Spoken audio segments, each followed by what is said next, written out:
the University of Michigan's Institute for Social Research has been tracking substance use among 8th, 10th, and 12th graders for 49 years.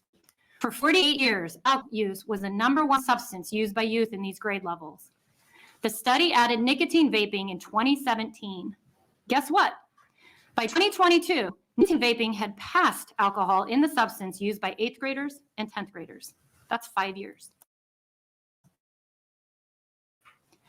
Colleagues, it is unlawful for anyone under the age of 21 to be sold ENDS products. 12 and 5 present in her 20s, so LB 1296. Kids as young as 4th grade are getting a hold of these products. Why do kids start vaping?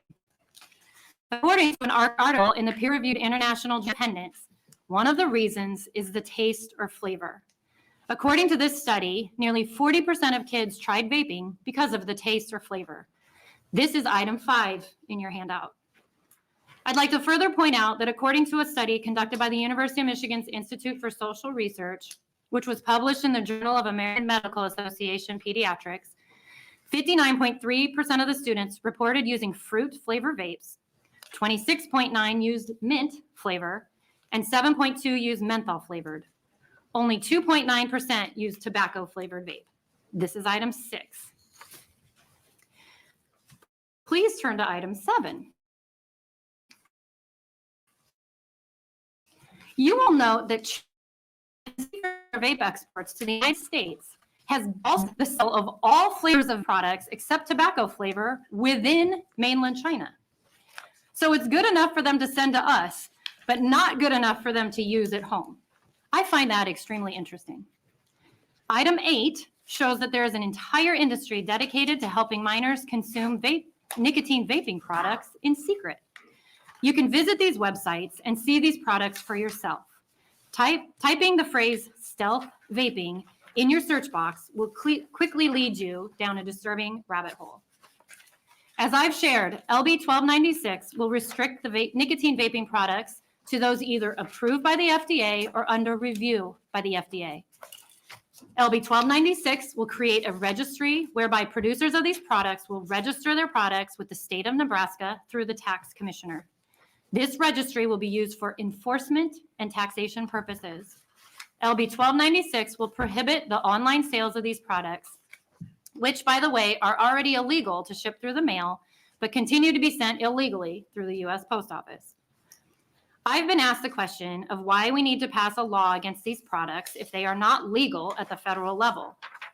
And that is a great question. And for that, here's the great answer. The FDA was chosen by Congress to regulate and enforce all nicotine products. The FDA, however, has not been appropriated sufficiently to successfully perform both duties. Passing LB 1296 will place the fees, fines, and criminal penalties included in this act on top of what the federal government has in place. This will allow us to carry a bigger stick to enforce that none of these products are sold to anyone under the age of 21. And second, that products with flavors and designs intended for the underage usage are taken off the market.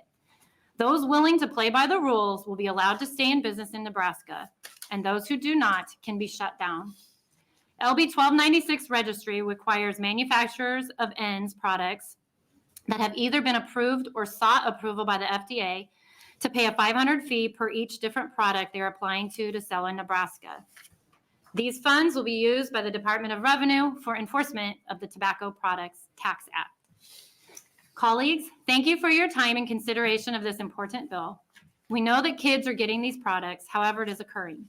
We know that there are manufacturers that do not have any skin in the game here in Nebraska. We know that some retailers, whether in-store or online, are selling products which by their design are intended to be used by kids. LB 1296 requires manufacturers to have skin in the game. LB 1296 stiffens penalties for selling illegal products at the retail level.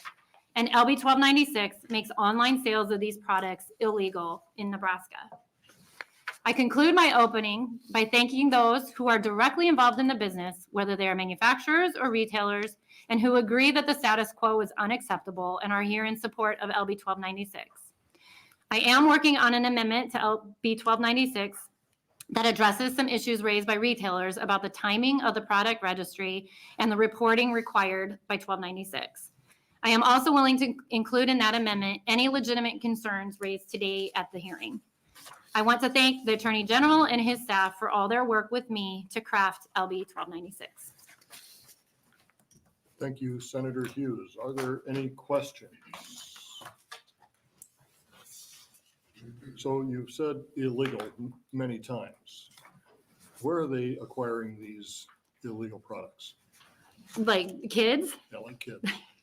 Well, I can speak to my son, who, as far as I know, has not acquired these, but his friends, you can send, it's just like when we were growing up with alcohol. You send older siblings in. Now we have online, and they're supposed to do age verification and signature verification on receipt, and they don't. So you could do it that way. But I would say mostly from older friends. What's happening also is that kids are paying like kids will pay a kid for a puff on their vape. Here, I'll give you $0.25 for a hit. Things like that. Are they, can you purchase them in the stores in Nebraska at this time? Oh, yeah. Well, there's, Even in my though- closet, I mean, there's a drive-through run, 2 blocks from here? Even though You don't have to get out of your car. Even though they are illegal. There's no enforcement. Senator Kavanaugh. Thank you, Chairman. Thank you for bringing this bill, Senator Hughes. I was just curious about the big part of my takeaway was the flavored ones. And you gave us this list. Is this the exhaustive list of what's currently approved? So that's the 23 that is approved. And then there's, I believe someone coming behind me will print off a list. Is it Arkansas or Arizona? Arkansas did a bill like this that shows what's approved list. There's a list of products that are pending approval by the FDA, and so in addition to the 23, those would be included. And I do not have that with this. I guess my question, I don't know how to read it necessarily. Are none of these those sort of weird flavors or kid friendly flavors then? That is a good. Well, tobacco. Those are all tobacco flavors. Okay. I'm just curious. Thanks. Yep. Thank you, Senator Kavanaugh. Any other questions? Will you be sticking around to close? You betcha. All right. See, now I should go sit up there like the old days. We'll have the Attorney General now come up.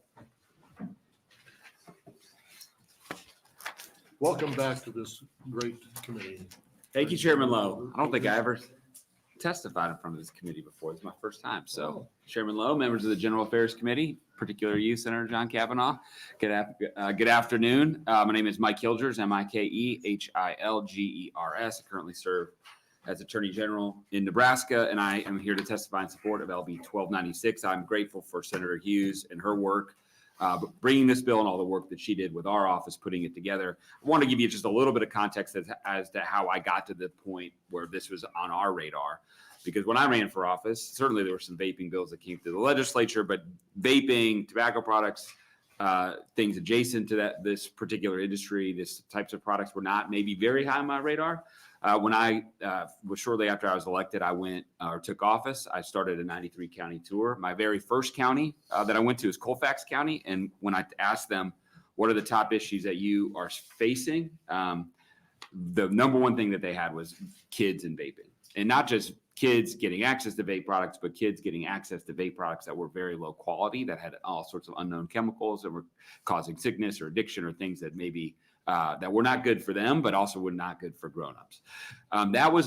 Even though that was my first county, when I went to counties around the state, that was one of the top 5 issues that I heard was kids access to vaping products, vaping in schools. We know in Lincoln, it's been a huge issue, but frankly, I'm not sure there's a community that's been untouched. So we partnered with Senator Hughes to help think through language that would help.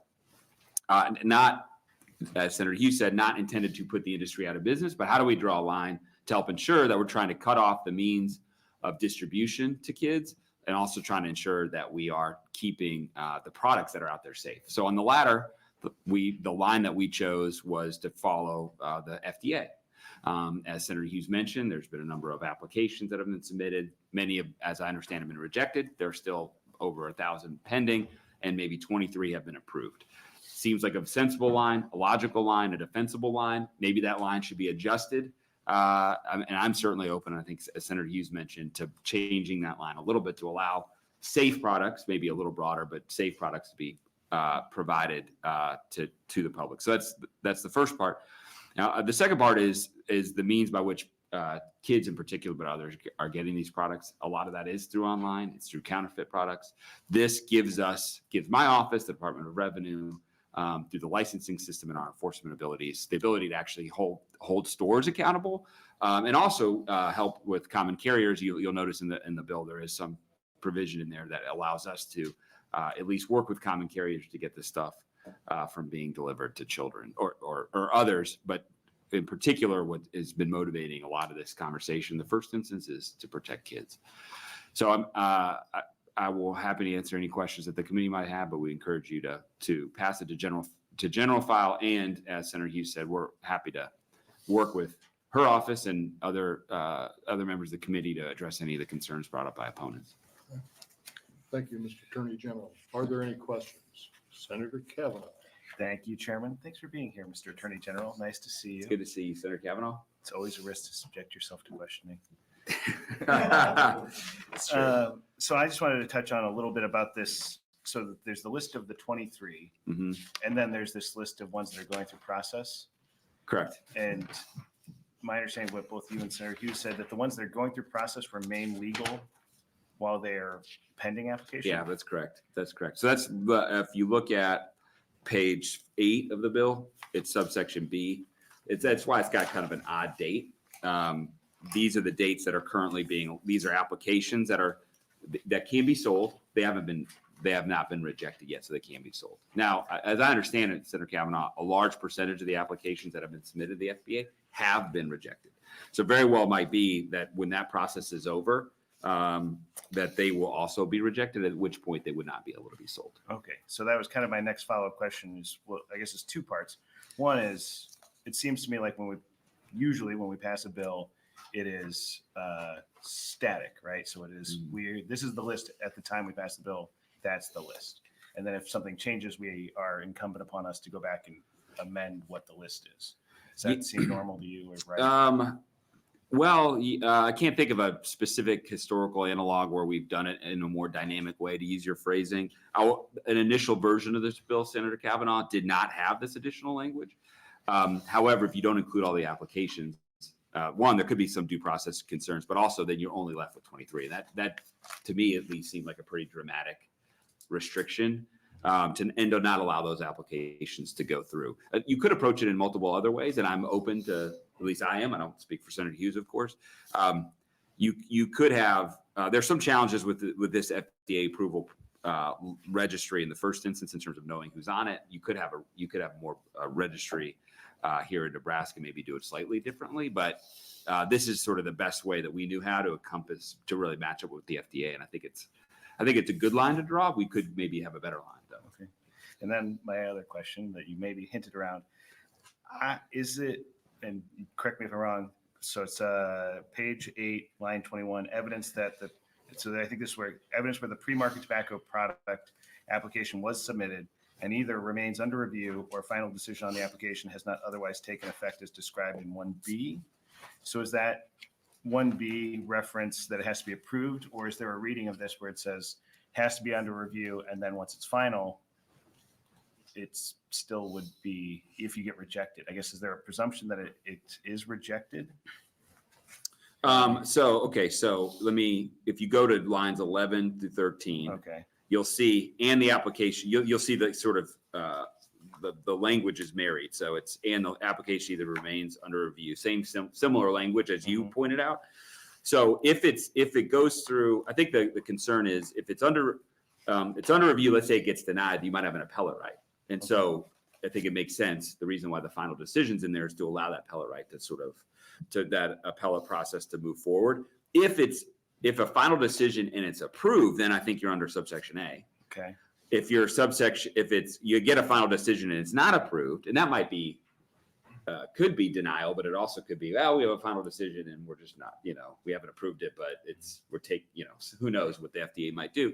Then yes, it is presumed that it would be that it would be effectively denied. But really, the only way it falls into the exception to allow to be sold is if it has been approved. It's been authorized under subsection. A. Okay. Does that make sense? It makes sense. I'm going to have to read it a little bit more closely before I agree with you, because I'm not going to agree with you publicly. I think as a matter of long-term consequences, the only way you can be sold is if you're in subsection A. Okay. And then near term, you could, in this application process, you could be sold under subsection B. And assuming that process leads to an approval, then you're back in subsection A. But if it doesn't affirmatively, then eventually that process will, if you're not affirmatively approved by the FDA, then you can't be sold. Okay. And then I guess, do you happen to know if any of these are fruit flavored? The list that's in it. Yeah. I don't know if You may not. sorry, the applicant, I'm not sure if any of the applicants are. And I, just to clarify your point about most of the jurisdiction we're talking about is brick and mortar folks. We're not really going to be able to go after these companies in China or really the stuff being sent through the mail. Is that right? Yeah, I mean, you would not, in general, it's hard to enforce our laws against a Chinese company with a direct nexus. But you can, but depending on how they're being distributed. So for instance, through Amazon shipping services or FedEx or the others, if you know where these were coming from, there are common carrier restrictions in here if they know. So in other words, if we know that we've got Chinese companies using FedEx from these addresses, we can coordinate with those common carriers to make sure that they're not delivering. So there is that element. Yeah. Oh, thank you. Thank you, Senator Kavanaugh. Thank you, Senator. Any other questions? Next, we will have proponents. Are there proponents for LB 1296? Please come up. And yep.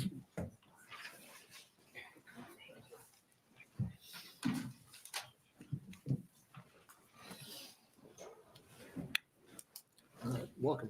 Go ahead. Thank you. Chairman Lowe, members of the committee, my name is David Sylvia, DAVID SYLVIA, and I work at Altria. I'm here in support of LB 1296. The e-vapor marketplace is characterized by chaos and uncertainty today. For the past few years, illicit products with names such as Elf Bar, Puff Bar, and Escobar have flooded the marketplace. The CDC estimates that about 50% of the e-vapor marketplace today in the United States consists of illicit products. The FDA has issued import bans, cease and desist letters, and fines in an attempt to bring an end to the illicit activity, but the proliferation of these products has overwhelmed the agency's ability to enforce. Responsible businesses, including wholesalers and retailers who work tirelessly to support their families and contribute to local economies, are losing out to marketplace actors making and selling these illicit e-vapor products. These products are sold in defiance of state and federal law, but it is often impossible for the wholesalers and retailers to know if they're breaking the law. There is no list of certified products available to verify the legality.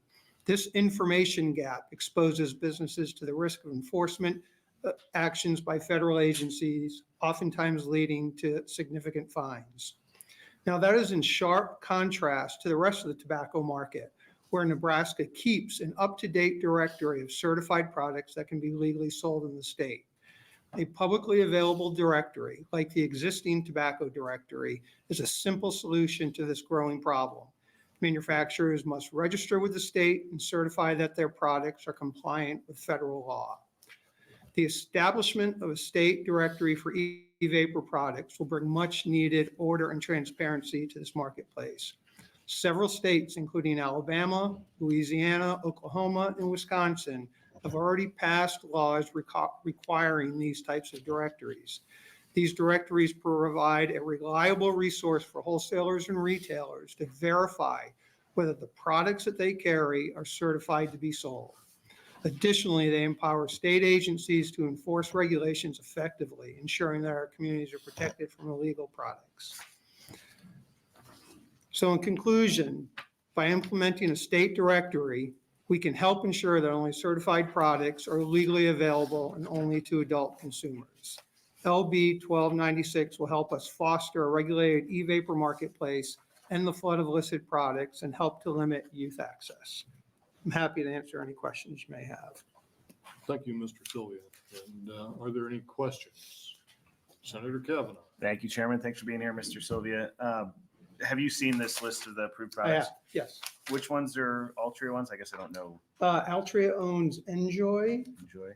I will say that most of those, or about 15 of those products on there are e-vapor products. There are some other products that the FDA has authorized that previously were not able to be sold. There's a heated tobacco product in there. There's snus products. So when you reference 23, that's within the entire tobacco category outside of cigarettes and smokeless and pipes. Okay.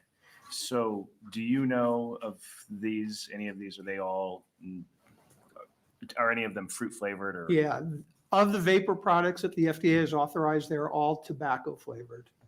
Are you aware of the other list of 1,000 that we're talking about?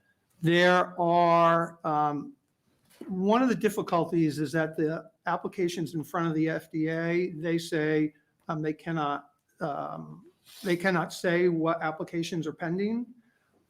They have received applications for flavored products, whether it be menthol or fruit flavored or things like that. But to date, they have not authorized any. I would presume that some of the pending applications are for products that are, fruit, menthol, non-tobacco flavored. So that's interesting. You just said, so there's no publicized list of what's pending? And that's one of the difficulties here. We would not be in this position in your state or the other 49 states around this country is if the FDA would publish and make public to wholesalers and retailers a list of pending applications that can still, thus those products can legally be sold. The agency refuses to do that.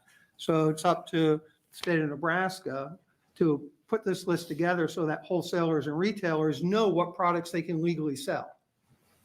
And so my reading of this bill is then we're adopting the list of pending applicants. So we're basically going to require somebody to certify to us that they have a pending application. Correct. So, but as we adopt it, we don't know what we're adopting. That's what it sounds like. Yeah, I think the best example in Alabama, to give you a sense, there's about 1,400 products that are legally able to be sold in Alabama that are on their state registry. And they have a similar requirement. Very similar, in essence, the same requirements. So we could take a look at that and get an idea of what we're doing. Yes, sir. Okay, thank you. Thank you, Senator Kavanaugh. Any other questions? Thank you. Mr. Sylvia.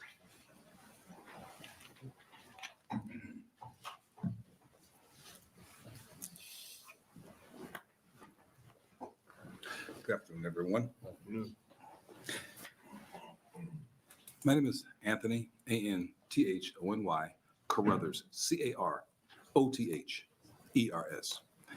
I'm here as a proponent of this bill. I'm a retired law enforcement officer. I spent 4 years as a Cook County Deputy Sheriff in Illinois. I spent 28 years with the Chicago Police Department, including patrol officer, detective, sergeant, lieutenant, commander, and executive officer to deputy chief. I can tell you from a level of now being retired and away from that, I've learned a lot about this type of work. And one of the problems and why this bill is helpful is because it is an FDA issue when it comes to what's regulated. But from the world of a street officer or school resource officer, it's a nightmare. Because as it is, you have, God forbid, our mass shootings, you have drugs in the schools, you have knives and guns in schools, you have bullying in the schools. And so officers are running around and then we tell them to task them with vapes, which is a bit beyond. This bill helps clear this up. The issue should not be to arrest some 12-year-old or 15-year-old, but to keep it out of their hands in the first place. And these are sold everywhere. They're sold in places that sell very legal products. In some cases, well, they keep them stored in the facility and then clandestine location within the building. So it's so online, it's very easy. It's all promoted so much through social media. understand the problem is that it is made, and we do, myself and a group of law officers like myself, we go all over the country. We've done seminars on this. We've shown where it's been manufactured. It's a multi-billion-dollar operation in China, from China. It funds many activities, many illegal activities. It's criminal enterprise, pure, simple, criminal enterprise. And it's targeted to children, not only because of the fruit flavors. If you look at these, and they're very defined, you'll see on the packaging, SpongeBob, Spider-Man. You'll see cartoon characters in bright colors, fruit flavors, and everything sweet is targeted to children. For any additional information, there's a website, www.illegalvapes.com. You can keep up. There's new information that's going in there all the time. Much more information. So we can be on top of it as it comes forward. But myself and my group always help to come forward and get any additional help that we can. Thank you, Mr. Crothers. And number one, thank you for your service to Cook County and to America.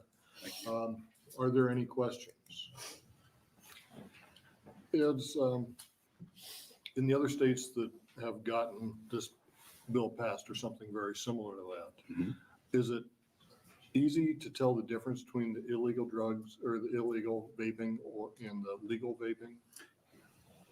A person like, As far as law enforcement? for those of us who, not only in law enforcement, but who have the luxury of the time to know these type of things, respectfully in a lot of places, again, with the mass shootings, with the drugs, with the fentanyl, it's hard for people to focus on this relatively new issue for them. But we have gone throughout, I've been in several cities and states, and people like yourselves who are getting ahead of it, who are putting a standard, putting basically rules in place so you know the direction. Because if you don't, there are gonna be children arrested for vaping, which yes, they shouldn't, but is that the desire that you actually want? Because we've taught this all over the country. Thank you very much. Thank you, Let me sir. go around one more time. Any questions? Seeing none, thank you. very Of course. much. Other proponents?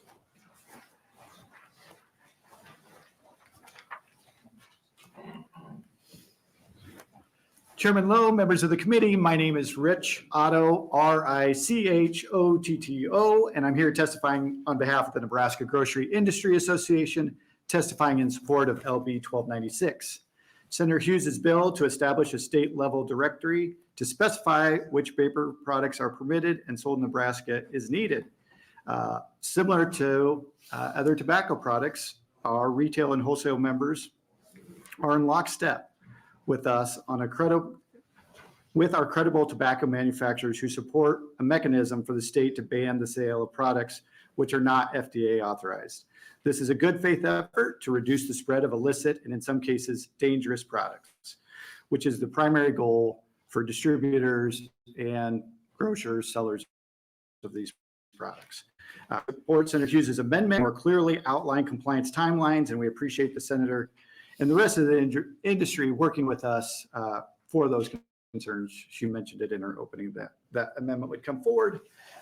With that, we just ask the committee to advance LB 1296 and happy to answer any questions you may have. Thank you, Mr. Otto. Are there any questions? Seeing none, thank you very much.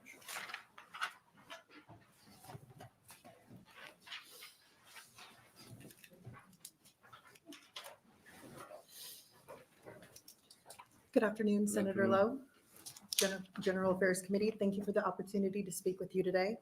My name is Stacy Lostroh, STACYLOSTROH,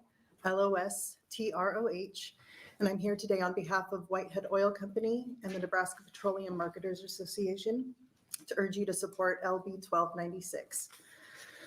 Whitehead Oil Company operates the U-Stop convenience stores here in Lincoln. We have been around since 1959. We currently employ about 400 employees in 27, soon to be 28 locations in Lincoln and the surrounding communities. In the interest of time, I'm going to limit my testimony to the three main reasons we believe LB 1296 should implement an e-vapor product directory. First, it will help ensure that retailers like me know what products can be sold. Secondly, it will help remove illicit products from the market. And last but certainly not least, it will help support underage tobacco prevention efforts. An e-vapor product directory would help me know what products can be sold. As a retailer, I have many tools at my disposal to help me be successful and support me with my strong desire to comply with federal, state, and local laws. However, when it comes to e-vapor, the second largest tobacco category in the United States, I lack a simple but necessary tool that would enable me to ensure I am in compliance with FDA guidelines.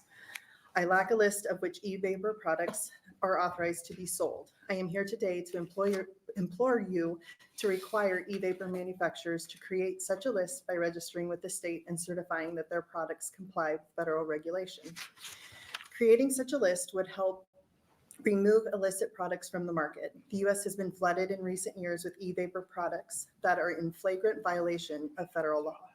Currently, the FDA has been unable to bring the e-vapor market into compliance. Product directories are an effective tool to ensure only compliant products are sold. All 50 states have cigarette directories for decades, and it is time for Nebraska to implement something similar for e-vapor products as well. Retailers like us are the first line of defense when it comes to preventing kids from purchasing tobacco products. We take this responsibility very seriously. I'm proud of the work that retailers have done to support underage tobacco prevention efforts. While underage vaping rates have declined significantly since 2019, there is still more to be done. Directory legislation has an important role in supporting underage tobacco prevention efforts. E-vapor directories will support underage prevention efforts by removing these and other illicit e-cigarette devices that youth are most commonly using from the market. These are just three of the many reasons I'm here today urging you to support LB 1296. Thank you. Thank you very much, Ms. Blostrup. Are there any questions? Seeing none, thank you very Thank much. you.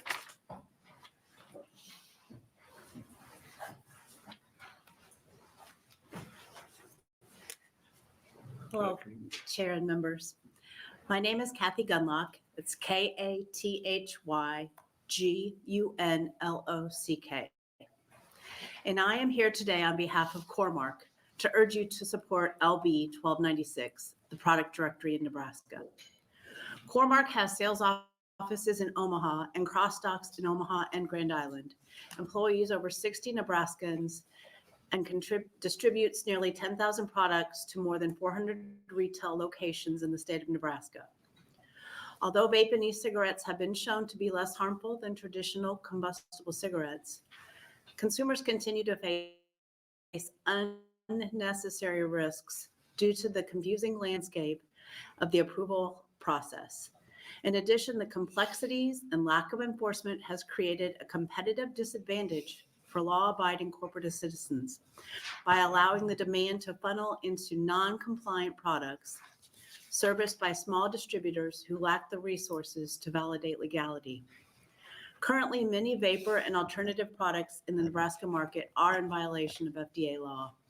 These products are hard to discern for retailers and consumers due to the sheer number that have been rejected and still remain under review today. The adoption of the product directory in Nebraska will allow responsible distributors and retailers to know what's compliant and what's not. In addition to protecting consumers, a product directory would facilitate an equal playing field for all in the state and protect Nebraska businesses from possible federal enforcement of selling unknown illegal products. The proposal is good for Nebraska because most distributors in the state want to abide by the rules. We just need a mechanism to understand what products are legal for distribution and sale. The product directory would provide wholesalers and retailers with that much needed information so that they can comply. The proposed product directory will also help fund equitable enforcement across the state. Registry fees and violation fines will help support the enforcement efforts needed to ensure that all distributors are compliant, the only way to ensure consumers are buying approved products. In conclusion, I urge you to support LB 1296. A product directory in Nebraska will create an equal playing field for all, provide industry members with the information needed to distribute and sell only compliant products, and help fund equitable enforcement efforts. Thank you very much for your time and Thank you. consideration. Are there any questions? Seeing none, thank you very much. Thank you.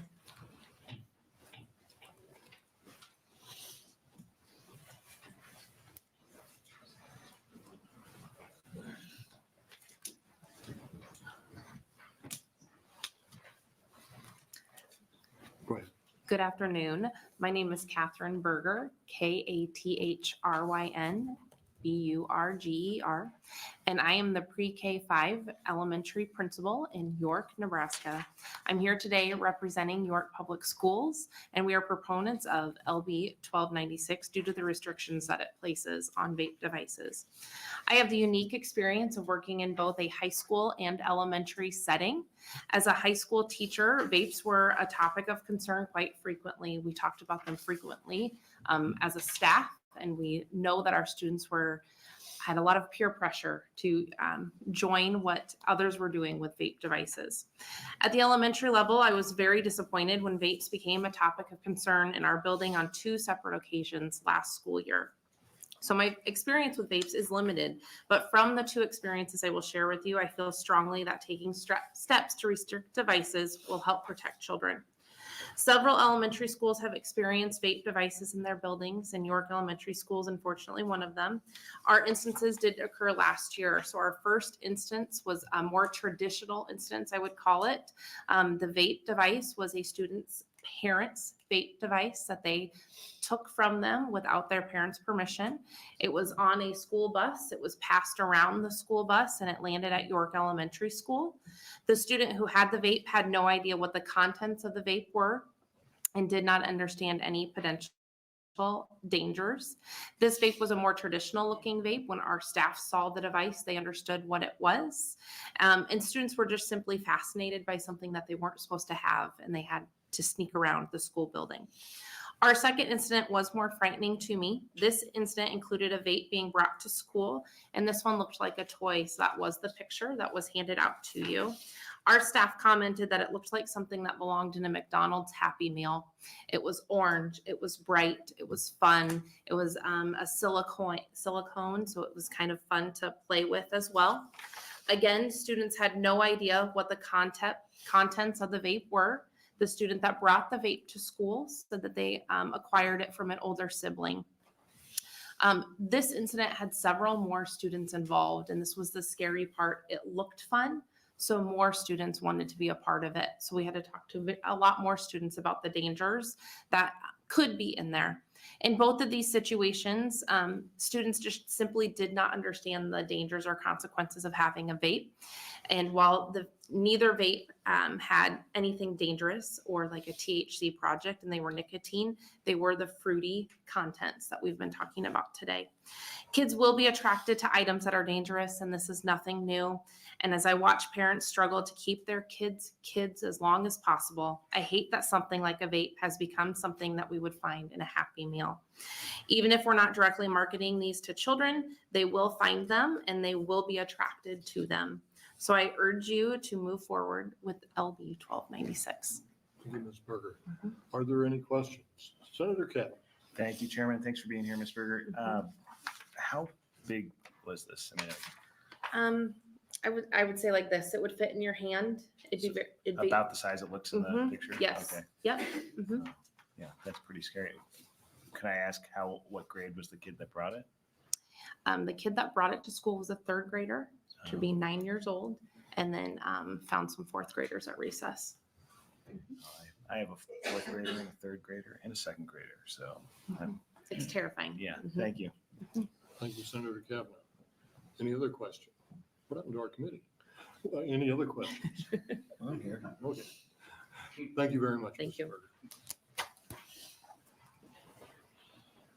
Are there any other? Oh, yes.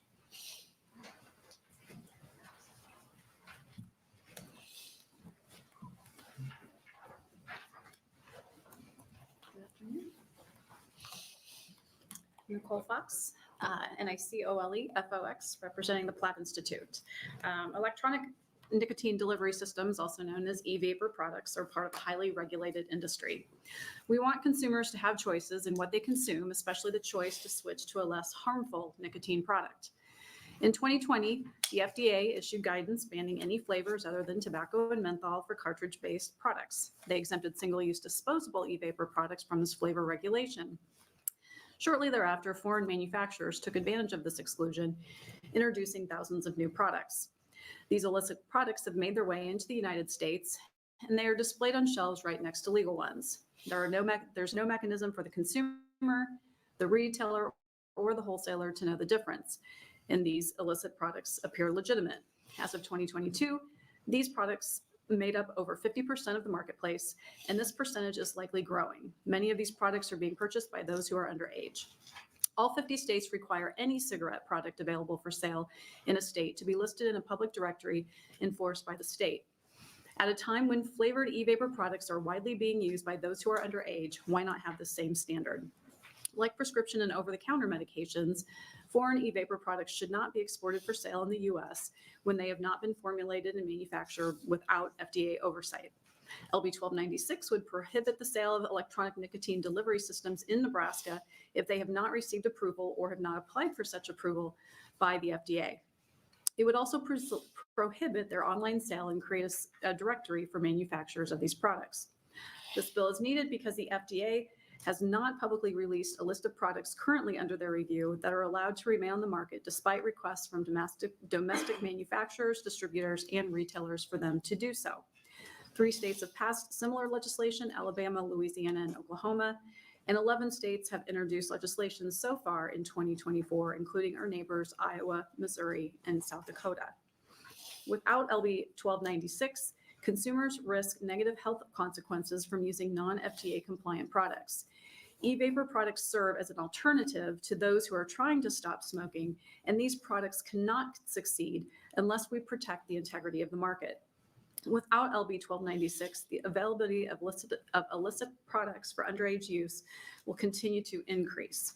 LB 1296 makes sense because responsible manufacturers want to compete in marketplaces where reduced harm products are appropriately regulated. Further, this policy will allow manufacturers, distributors, and retailers to know which products may be sold in the state where today there is ambiguity. Thank you very much. Are there any questions? So you would say this is a highly regulated industry, the tobacco industry, the liquor industry. Correct. And everything else, so. Yep. All right, All right. thank you very much. Are there any other proponents? Any other proponents? All right, opponents now.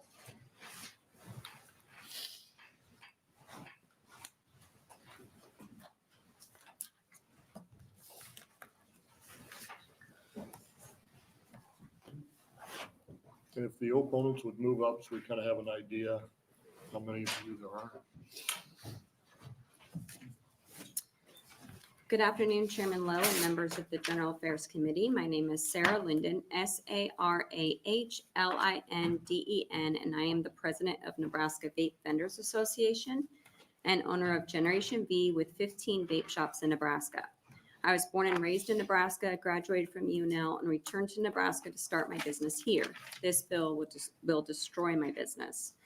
Although I support stricter penalties for bad actors, LB 1296 has grave consequences. Sections 9 to 19 propose the state of Nebraska use their scarce resources to enforce a failed FDA regulatory scheme declared illegal by the courts to shut down hundreds of Nebraska's small businesses. Passing this bill would eliminate 99.9% of all vapor products on the market. Since 2018, the FDA received 26 million applications.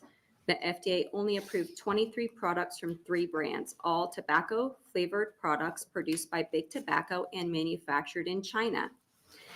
Please see the blue tab in your packets, and Senator Hughes also passed out the exact same document. RJ Reynolds Hughes brand is one of the 3 brands, so is Altria, so it's no surprise they would be lobbying for this bill in multiple states across the country. This bill would hand the entire vape industry over to Big Tobacco, which kills 480,000 people per year. Big Tobacco should not be permitted to use regulations to create a near monopoly by stifling competition from innovative vaping products. Over the past 2 years, over 30 vape manufacturers have sued the FDA. 2 of the cases have concluded so far, with both the 11th Circuit and 5th Circuit Court of Appeals ruling in favor of vape manufacturers, calling FDA's review of PMTAs arbitrary and capricious. The court said FDA sent manufacturers on a wild goose chase by changing the PMTA requirements more than a year after applications were due for submission and not giving manufacturers fair notice of the rules. Additionally, the courts ruled that the FDA ignored the science submitted by manufacturers and refused to review it, acting unlawfully to implement its de facto flavor ban. This bill will be devastating for the local economy and small businesses like mine. Generation V alone provides 135 jobs in Nebraska, 4.3 million in wages, and collects $947,000 in sales tax for the state. We pay an additional $51,000 in property taxes and $769,000 to rent space in Nebraska. We would immediately lay off our entire workforce and close all of our stores when this bill goes into effect. I, along with many other small business owners in Nebraska, would lose everything. In conclusion, PMTA registries, while seemingly equitable, are reliant on a regulatory strategy deemed illegal by 2 U.S. appeals courts. Registries will only cost Nebraska taxpayers millions and lead to the closure of small businesses, burgeoning illicit markets, and increased cigarette sales. I have already met with the bill's sponsor and Attorney General to discuss alternative regulations and stricter penalties for bad actors. I kindly ask the committee to oppose LB 1296 and allow us time to collaborate on reasonable regulations. Thank you for your time, and I'm happy to answer any questions that you may have. Thank you very much, Ms. Lasser. Are there any questions? Senator Kaplan. I know it's hard to see me over here. Thank you, Chairman, and thank you for being here. Is it Linden? Did I write down right? Okay. Thank you for being here, Ms. Linden. Thanks for the information. I'll take a look at it for sure. But can you, I guess, clarify my understanding? So why would the registry drive you out of business? Because the registry allows me to sell 3 brands of products, all from Big Tobacco, 23 products, and like 75% of my business is selling vapor products. I cannot maintain a business selling only 23 products. There's no need for a vape specialty retailer if there's no product, like there's no variety of products to be sold. Every gas station, and why U-Stop was up here, would love this bill because, you know, they only have to stock 3 brands on their shelves, and they wipe out the entire like small vape retail industry. So we heard about, you know, these, I think Alabama was the example where they have the list, and it looks like this bill would require or would allow for folks who are in the queue still currently. Yeah. Have you looked at the Alabama analog? I have not, but there's the 1,000, if there's 1,000 left, they've reviewed 99% in your packet. I included an article that shows that the FDA has reviewed 99% of the applications that they received. They received 26 million and only approved 23. If they have 1,000 left, I'm not sure what that number is. It's whatever 1% would be of 26 million. I don't have any confidence they're going to be approving any others or any flavored nicotine products. Okay. Well, and you said something about the de facto ban on flavored products. I mean, I guess one of the things we're hearing today is that maybe we disfavor as public policy flavored products. So I guess you have a response to that. Right. Well, I think that you will hear further testimony as well about this, but although, you know, only 2.6, I think it was, % of kids use tobacco flavors, only 2% of adults also use tobacco flavors. So yes, it will make it less appealing to children. It will also make it less appealing to adults, and adults will then continue smoking or doing something else. I don't know, but there's 15 million Americans in the United States, hundreds of thousands of Nebraskans that have used vapor products to quit smoking, and they didn't do it on tobacco flavored products. Okay. Smokers generally, like we know at Generation V, because we did a survey of our customers, that 10% quit smoking because they don't like the taste of tobacco and the smell. So why would they want to vape tobacco? And for other customers of ours, it's actually a trigger. Like it reminds them about smoking, and it makes it harder for them to like quit smoking cigarettes. I guess that makes sense. And you said you spoke with Senator Hughes and the Attorney General. Can you just give us the broad strokes of what it is that would, maybe what your proposal is? I don't think that a registry works because the FDA doesn't know, doesn't even know what those 1,000 more products are to be able to provide a list. And then there's 30 injunctions happening right now where vape manufacturers have received stays within the courts to continue selling and marketing their products across the country while their cases are being heard. Only 2 of the 30 plus cases have been heard. I don't even know what all products are in those cases. And this bill in particular doesn't even reflect the injunctions by the courts and allow for those products to be continued being sold here. So I don't know how we can actually create a registry when the FDA itself doesn't even know what all products are legal according to them. But I do agree with stricter penalties. I would agree with other things to keep them out of the hands of children if they want to. I mean, I don't sell to children. I don't also carry products that look like highlighters like Senator Hughes described, but I would be okay with regulations that you can't sell products that mimic candy, use candy names or anything like that, or look like other normal household items like highlighters so that kids can't hide them as easily. I'm okay with all of that. I'm just not okay with completely obliterating the industry and handing it over to big tobacco. Thank you. Thank you, Senator Kavanaugh. Do you sell the products that was mentioned before, like there are products with SpongeBob on them, things like that? Do you carry those things? To be honest, I've never even seen or heard, and I've been in this industry for a decade, never seen a vape product that had a kid's character on it. Over the years, this has been a common thing that vape companies have been under attack for, is the marketing to youth. And so many of the vape companies have cleaned up, even if they had an animated apple on their packaging, they've taken it off. So I don't have anything like that in my store. Senator Hughes did mention the highlighter to me, so I looked it up and I was surprised that it does exist. I've never seen it. So, I mean, most good actors in the industry are not selling those things because they know that it's wrong, and they know that selling to minors and minors using these products is only going to hurt us in the long run. And I have kids of my own. I don't want my kids vaping, and I don't want kids vaping, but I do want these products to be available for adults. Okay. And so you don't sell anything that looks like this that was I've distributed? never seen that before, but I will say, vaping has been under attack for years.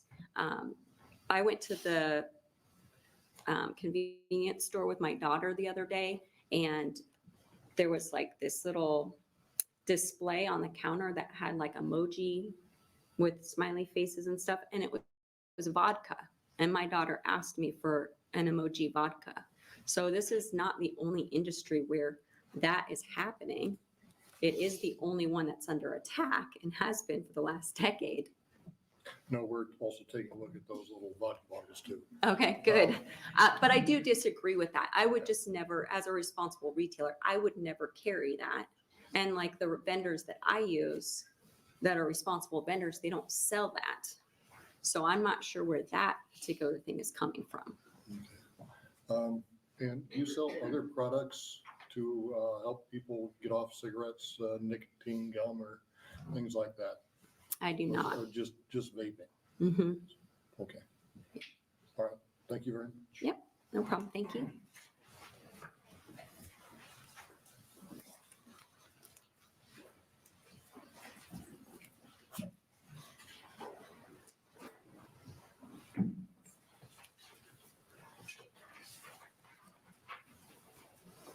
Hello. Good afternoon. Hello, Christine. How can I help? My phone is going to talk to me. My name is Christine Vanderford. Good afternoon, Chairman Lowe, members of the General Affairs Committee. I work for Cure CBD and Vape We're high quality, Could you yes, please spell your name for the transcribers? sure. CHRISTINEVANDERFORD as in dog. I'm a long name, penalized. I work for Cure CBD and Vape. We sell high quality vape products that represent over 75% of our sales. We operate 12 stores in Nebraska and a total of 75 store locations across 14 different states. We oppose LB 1296. This bill will further destroy Nebraska's retail economy, causing the state to lose millions of irreplaceable tax dollars. We employ 51 people in Nebraska, paying out more than $1.5 million in wages. We pay an additional $430,000 in sales and occupational taxes. We strive to be good actors in our industry, and we believe that our products can do good. And we work in all of our states under federal and state regulations and with our lawmakers so that there's a safe environment for adults to use these products responsibly. During last year's session, the Nebraska Legislature passed a bill that imposed a 10% tax on vapor products. Our company, as a result of that, will pay $80,000 from January sales alone. That's additional tax revenue you did not have last year.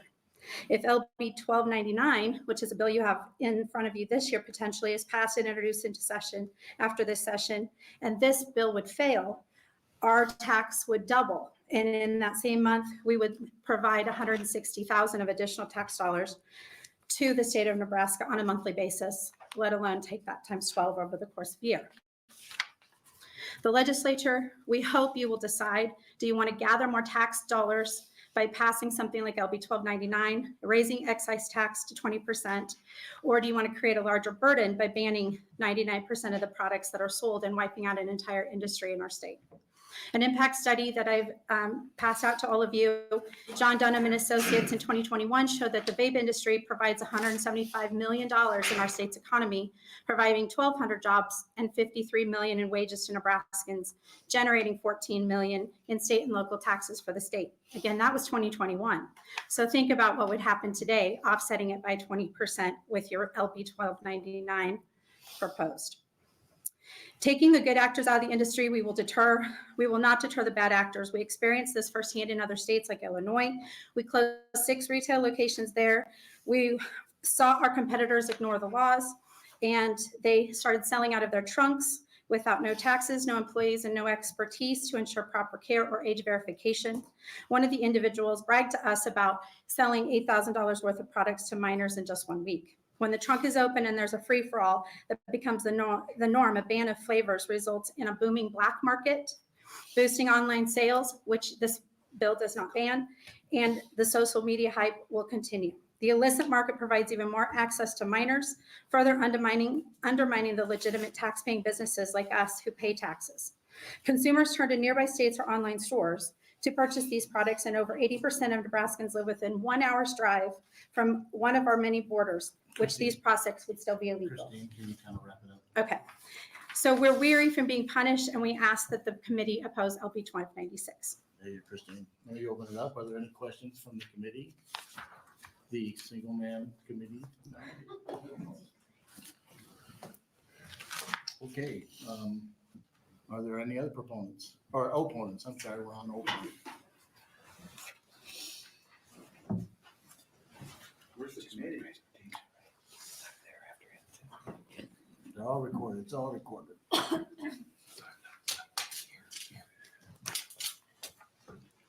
Hello, my name is Stacy Alexander, STACYALEXANDER, and I'm the owner of B-Titan Vapors and currently own and operate 4 stores in Nebraska.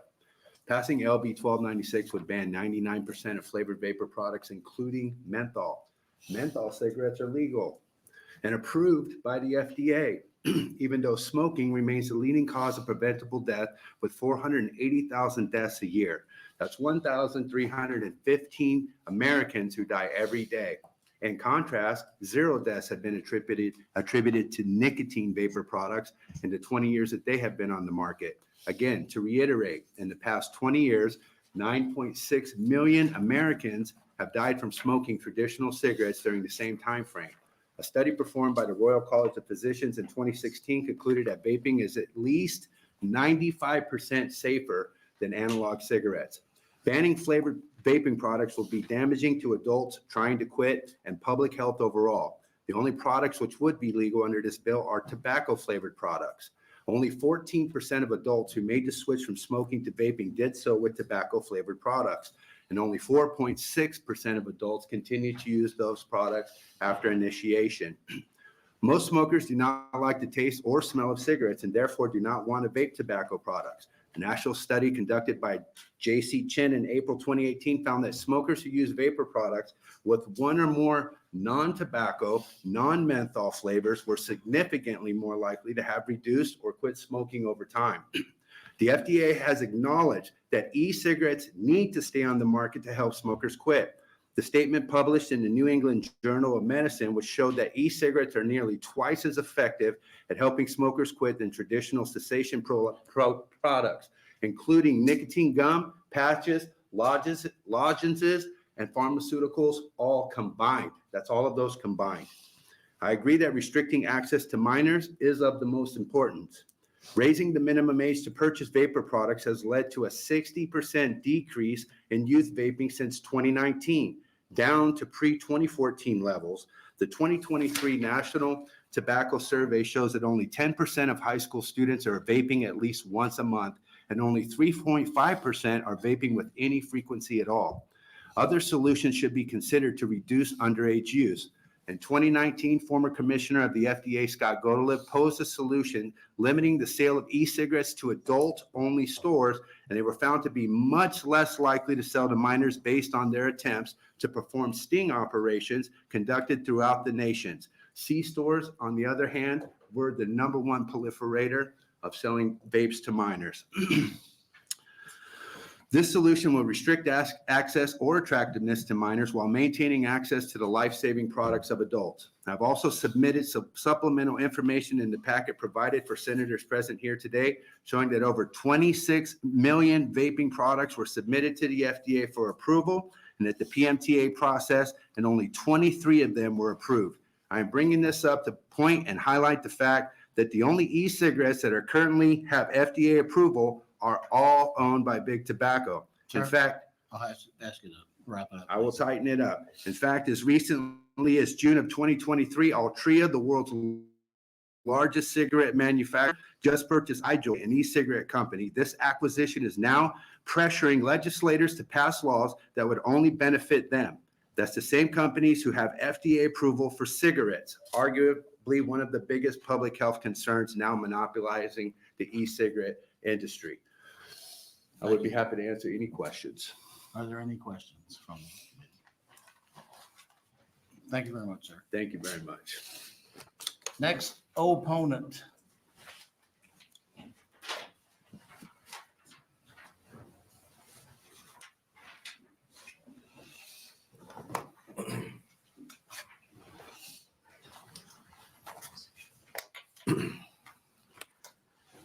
Good afternoon. My name is Jacob Martikainen, JACOB-MARTIKAINEN, and I'm the co-owner of E-Titan Vapors with 4 stores in Nebraska. LB 1296 seeks to ban 99.9% of e-cigarettes on the market under the guise of public safety, protecting our youth, and enforcing laws. Unfortunately, this bill would do more harm than good and currently fails to meet those standards. Taking these products off the market would and will create an uncontrollable black market. Several states have taken action to ban flavored tobacco products and take them off the market, and yet these products still remain available through online chat rooms and black market dealers who do not enforce age verification policies.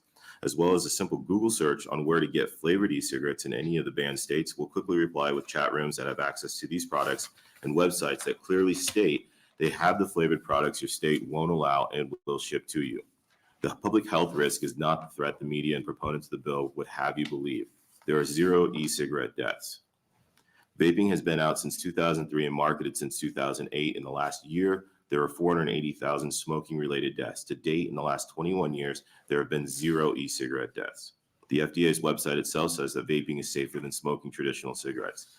By passing LB 1296, you would take away the flavors that people use to stay off traditional cigarettes, thus returning them back to the arms of Big Tobacco and adding to the already overwhelming death count.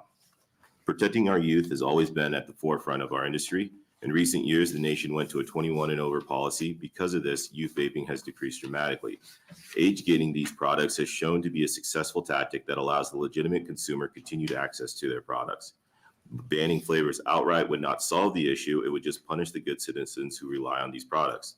The same products it would ban would still be available from our neighboring states and black market sellers, as well as the internet.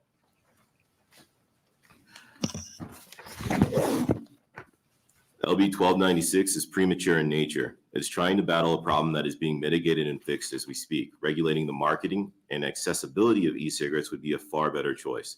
The simple solution of restricting the visibility of e-cigarettes and combining them to age-gated premises would curb and almost eliminate the passive marketing that is happening now.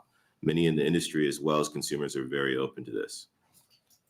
We are currently jumping the gun on an issue that the FDA is currently still dealing with.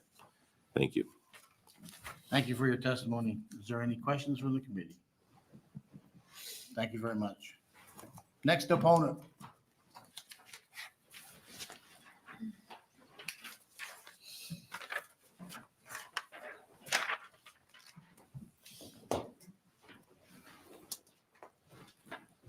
Good afternoon. I'm Dawn Sanford, DAWN SANFORD.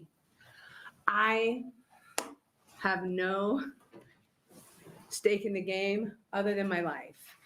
I was one of those kids who started smoking young cigarettes because that's the example that I had around, and I tried everything that the market offered to quit smoking. I tried prescription medications, nicotine gum, patches. I tried everything. And the only time after 30 years of smoking that I was successful was by switching to a vapor product. That is huge. It immediately provided physical relief from coughing and sleep issues. And I don't want that same relief to be taken away from others.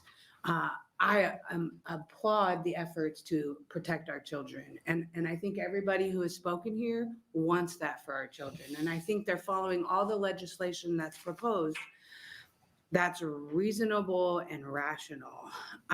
I don't vape tobacco flavored juice. I didn't enjoy tobacco flavored cigarettes.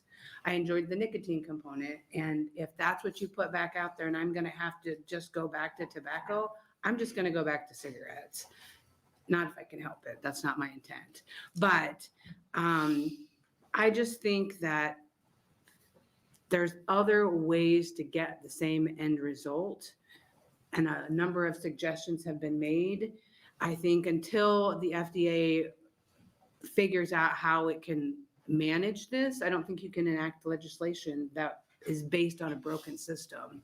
So I'm strongly opposed to Bill LB 1296 because I don't want the one success I finally had at quitting tobacco to be taken away from me as an adult.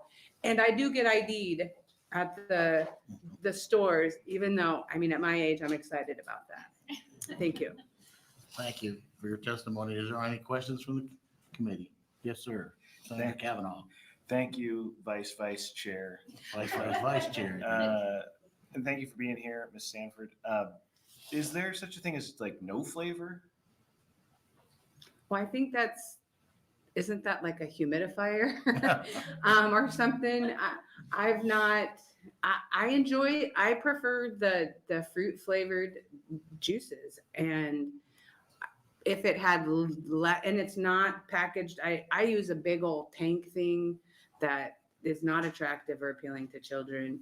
And my juice is not fluffy and it's just a basic juice container. I have not yet tried a no flavor vape product. I have tried the no nicotine vape products, and those fill in that gap as well. Okay, thank you. Thank you, Senator Kavanaugh. Are there any, I guess there are no other questions. Next opponent. Next opponent. Is there anyone testifying in the neutral? Senator Hughes, would you like to close? Yes, sir. Yes, Vice. Vice.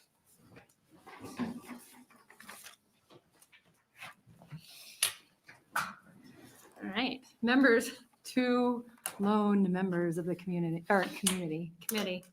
Thanks for your time and consideration of LB 1296. Before I begin on my closing remarks, I'm having the page hand out some photos.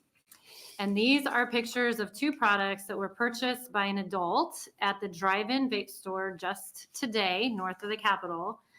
And there's a photo of them on the front, and then the second photo is the backside. And just to show that those products are from China and are currently illegal under the federal law, purchased today. I believe that the testimony shared today by the proponents of this bill illustrate that we need to take steps to create a better environment for regulating vaping products. Through this regulation and with the creation of the registry that aligns with what is legal at the federal level, with what is being sold here in the state, through stiffened penalties for selling illegal products and ending the online sale of these products in Nebraska, will allow us better to enforce keeping these products out of the hands of anyone under the age of 21. The bottom line is our current enforcement is largely being done in our schools.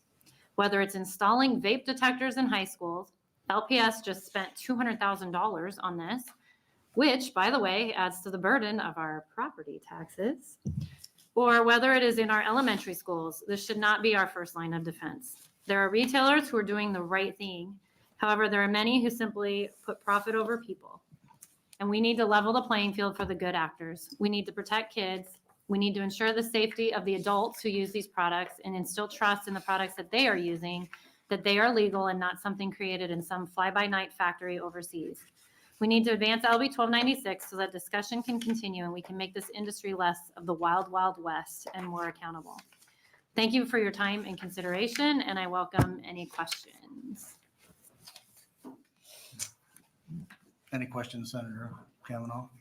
I have one question. It was mentioned earlier that some of the opponents have been talking to you and the AG about Yes, some kind of we met. compromise. Do you Yes. have, can you fill us in on anything you might be thinking? That meeting was just late last week, and so we will continue that on and possibly then have an amendment before we come out of committee. So Okay. we want to make it that the right people that are doing the right things can stay in the business, and we don't want to, hurt adults that are using this in the right way. But it is the wild, wild west if you haven't noticed. So, and in an industry that typically alcohol, tobacco is highly regulated, this is just not. Okay, thank you. Okay. Do we have the number of letters received and?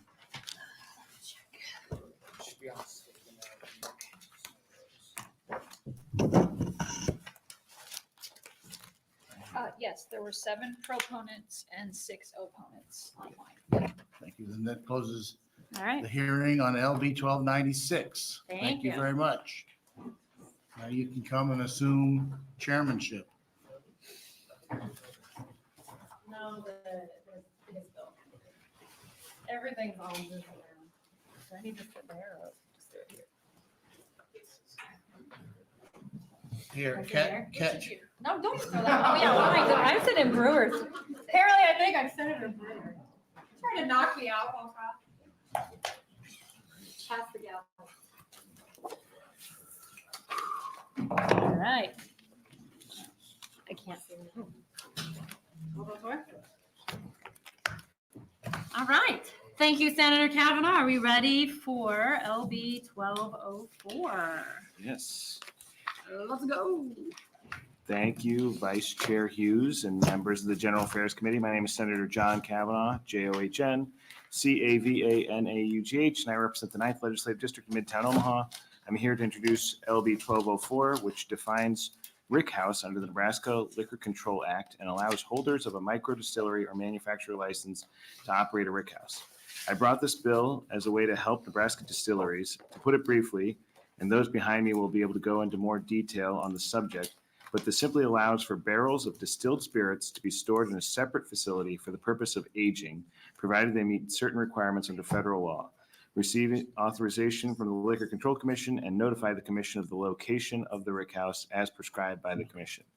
I won't take up too much of your time so you can hear from the experts, but I ask the committee's support for LB 1204 and be happy to take any questions.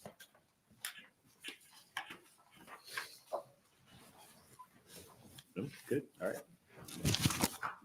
Okay, and before we start with any proponents, we're going to invite Hobie up to his testimony first. Okay, perfect. Good afternoon, Vice Chair Hughes and members of the General Affairs Committee. My name is Hobert Rupe, Hobert Rupe. I currently have the privilege of serving as the Executive Director of the Nebraska Liquor Control Commission. This is a very simple bill. This is an issue that's been percolating within the industry for a little while. Unfortunately, it came to a head recently after we'd already submitted our legislative letter. So I was able to talk with Chairman Lowe and Senator Kavanaugh about it, and Senator Kavanaugh brought the bill forward for us. What it does under existing Nebraska law is when you would remove your alcohol from your bonded warehouse, the tax attaches. And so they'd have to pay the full tax at that point in time. The problem is when you get to the aging of certain distilled spirits, you'll want to create what's called a rickhouse. And a rickhouse would be, you would take that distilled spirit, you would place it into a barrel, normally a charred oaken barrel, if you're going to make a bourbon or a bourbon analog, and then store it in a facility to allow it to age. What happens is that clear liquid that you put into that barrel, as the barrels contract and they move that liquid in and out up through the wood, the charred wood, adding its flavor, its smokiness, the color. And that can take many, many years. Well, also the other problem under our existing law, you'd be paying taxes now for something you might not see for 5, 10, 15 years. And you'd also be paying for 100% of the volume. And if anybody who understands the way the system works, there's what's called the angels portion, which means as those barrels are contracting and expanding, they're losing a percentage. Often, depending upon how long it is and all the weather avenues, you could be losing up to 50% if you're going for something old. I know that sometimes some of the really old bourbons, like a 23-year-old Pappy's, they'll open up the barrel and there's nothing left. It's all evaporated. And so sometimes, because that's how long it would go. And so what this purpose does is brings Nebraska laws into alignment with the federal law. The federal laws came out in the 1950s to allow this. So by sort of linking it to the federal, what's called a DSP, we would be able to keep track of the product. It's going to be covered under the existing bond. So if something comes out there for tax liability purposes, it's covered by the bonded warehouse. This is a very technical bill. I think this is needed to help, as we've had an explosion both in our Z licenses, to allow them to take the next step. Because a lot of the time these products will take many, many years to get to the final status where you want. These facilities we only use for aging. The only probably consumption that would take place on any of those would be the master distiller doing the checks, testing it to make sure it's where it's getting to as they're doing the testing. So once he says this barrel's good, now then they would move that product back to their facility for bottling and everything else at that point in time. And then when it leaves, that's when Nebraska would get its tax on it. This is a very simple bill. I want to thank Senator Kavanaugh for bringing the bill, and I'd be happy to answer any questions. I'm sure there might be a couple more people even more technical than I am. I tried to give you distilling 101 in about 35 to 45 seconds there, but I'd be happy to answer any questions.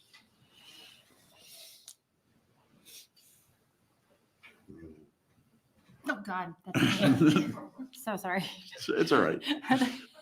Any questions from our two? Oh, yeah, because John's over there. No questions. All right, you got off easy. Thank you. Well, it should be an easy enough bill. Hopefully we might have the rarest of unicorns in this session, have two bills where there's no opposition on liquor bills. That'd be the first in my 20 plus years as director. So thank you. All right. You're going to wave. Okay. First proponent. I'm just dropping my flies. Good afternoon, copious members of the committee. My name is Vanessa Silk. It's spelled VANESSA-SILKE. I'm the attorney for Kincaid Brewing Company and Sideshow Spirits, which is their distillery. They are the first company to test this issue that created the need for this bill. And as Hobie noted, this is the first time in my 12 or 15 years now of really contentious legislation typically in this highly regulated industry where this truly is a technical cleanup bill. It helps businesses in Nebraska. It's based on the fantastic growth of this industry. And it's really sense legislation. We're not going to lose tax dollars over this. Ultimately, the products that companies here make under their production licenses are going to be subject to excise tax and sales tax and everything else. So with that, I'm happy to answer any questions. And of course, I ask for your vote in favor of LB 1204. All right, any questions for Ms. Silk?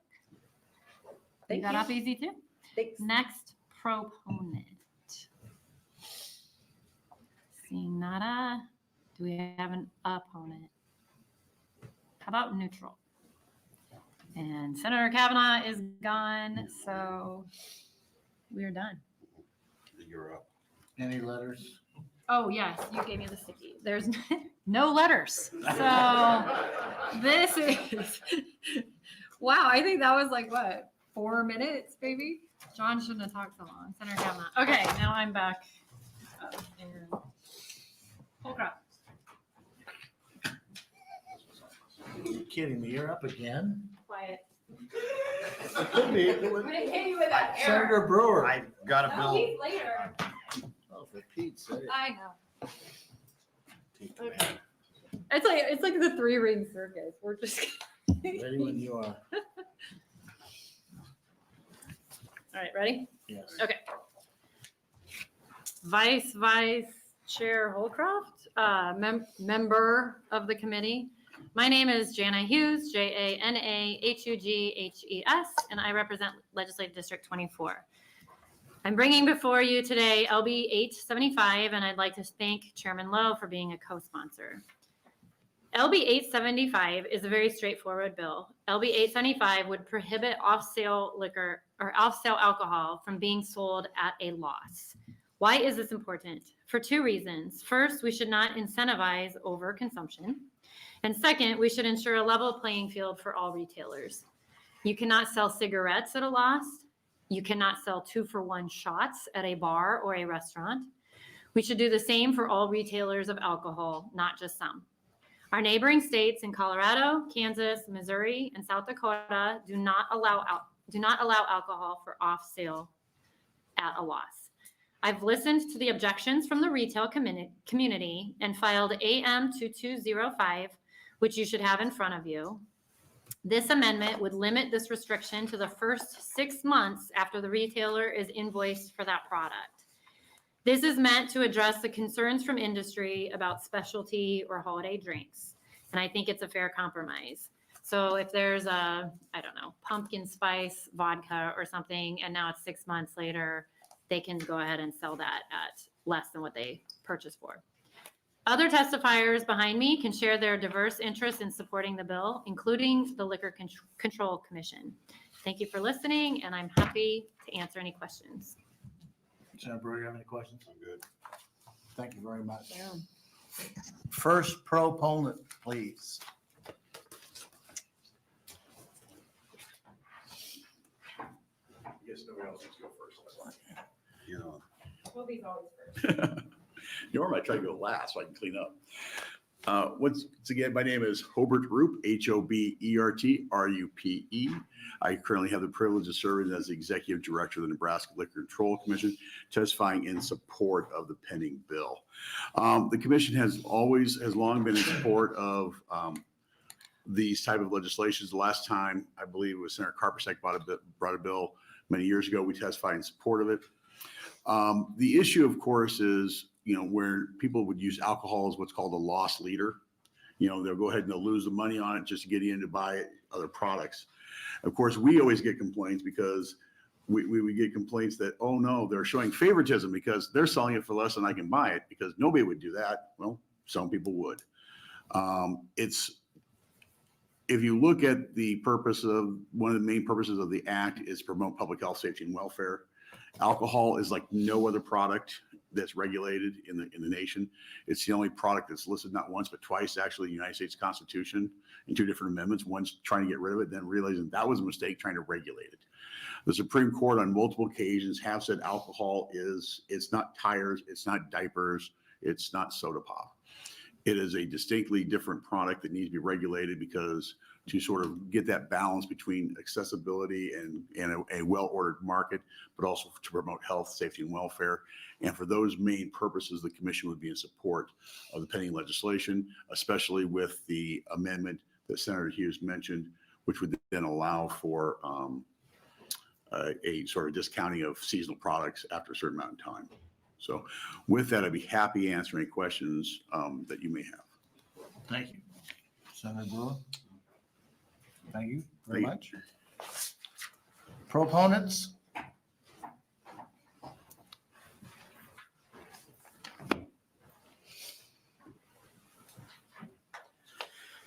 Chairman Lowe, member of the committee. My name is Bo Starkel, spelled Beaustarkel.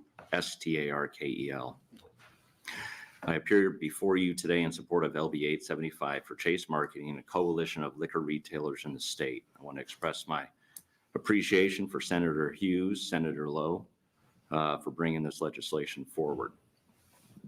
They basically said everything I was going to say. So if anyone has questions, I have local retail stores in the liquor space. A lot of people are concerned about big boxes coming in with more capital, more resources, making it difficult for us to compete. Levels the playing field. We can promote other things like service, selection, experience, etc. Happy to ask any questions anyone has. Thank you very much. Thanks. Next proponent.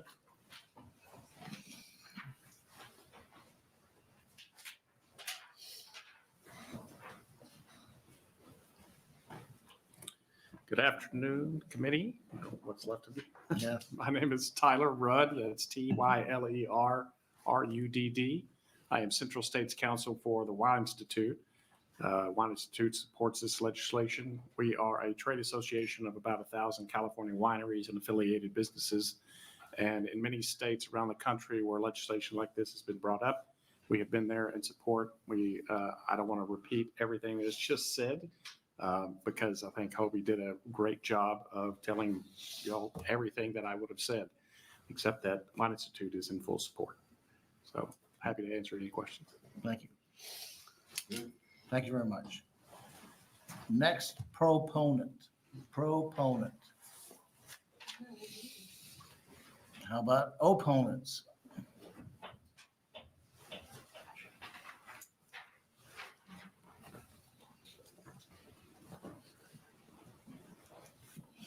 Thank you, Senators Brewer and Holdcroft. My name is Rich Otto. That's spelled Richotto. And I'm here on behalf of the Nebraska Retail Federation, the Nebraska Grocery Industry Association, and the Nebraska Petroleum Marketers and Convenience Store Association, testifying in opposition to LB 875, which would prohibit alcohol or beer from being sold below cost for off-sale consumption.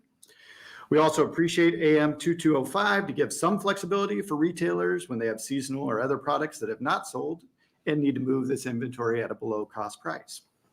At its core, LB 875 wants to outlaw the practice of loss leader marketing for alcohol and beer. Retailers in Nebraska use the loss leader strategy on a variety of products on a daily basis, and that includes alcohol and beer. You might have seen a case of beer on sale with a limit of one. This is a great example of a loss leader. The retailer uses the sale to get the customer in the door, but limits the quantity in order to provide the sale to as many customers as possible.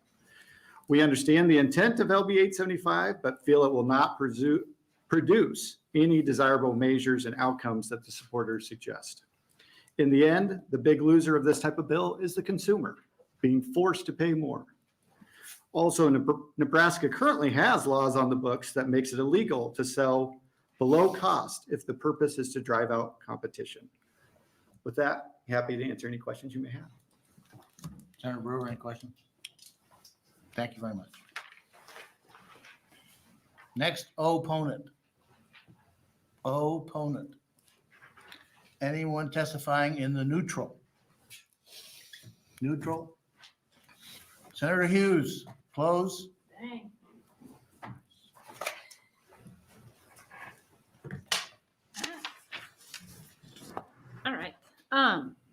Thank you, Senator Holcroft. I appreciate all those who testified today, and I want to just again state the purpose is to level the playing field for all retailers, and in doing so, remove an existing disparity in our statutes that cannot incentivize overconsumption of alcohol. The prior Mr. Otto was speaking that they use that sometimes as a loss leader. Well, they could still just sell it at the price that they paid for it and it's just putting a bottom in there. So I think that's still an option for those grocery stores and things like that. To me, this is a common sense and double win for Nebraska, and I encourage you to support LB 875 moving forward, and I will gladly take any questions. Good. Thank you very much. There were, Oh, yeah. looks like 3 emails, 2 proponents and 1 neutral. All right. This ends LB Thank you. 875.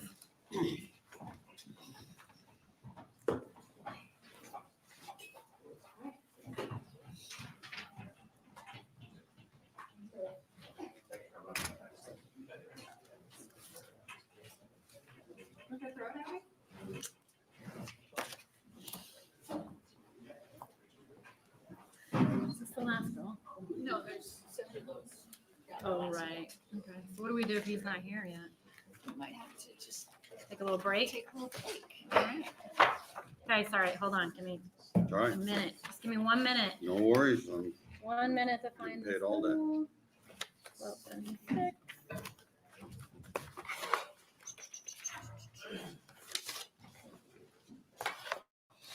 All right. Senator Brewer, you ready to roll with LB 1296? Thank you, Vice Chair Hughes, and good afternoon, fellow member of the General Affairs Committee. I'm Senator Tom Brewer. For the record, that's spelled TOMBREWER, and I represent 11 counties of the 43rd Legislative District of Western and Central Nebraska. I'm here today to introduce LB 1276. If the previous bill was a simple bill, this one will be even simpler. It's more or less an economic development tool.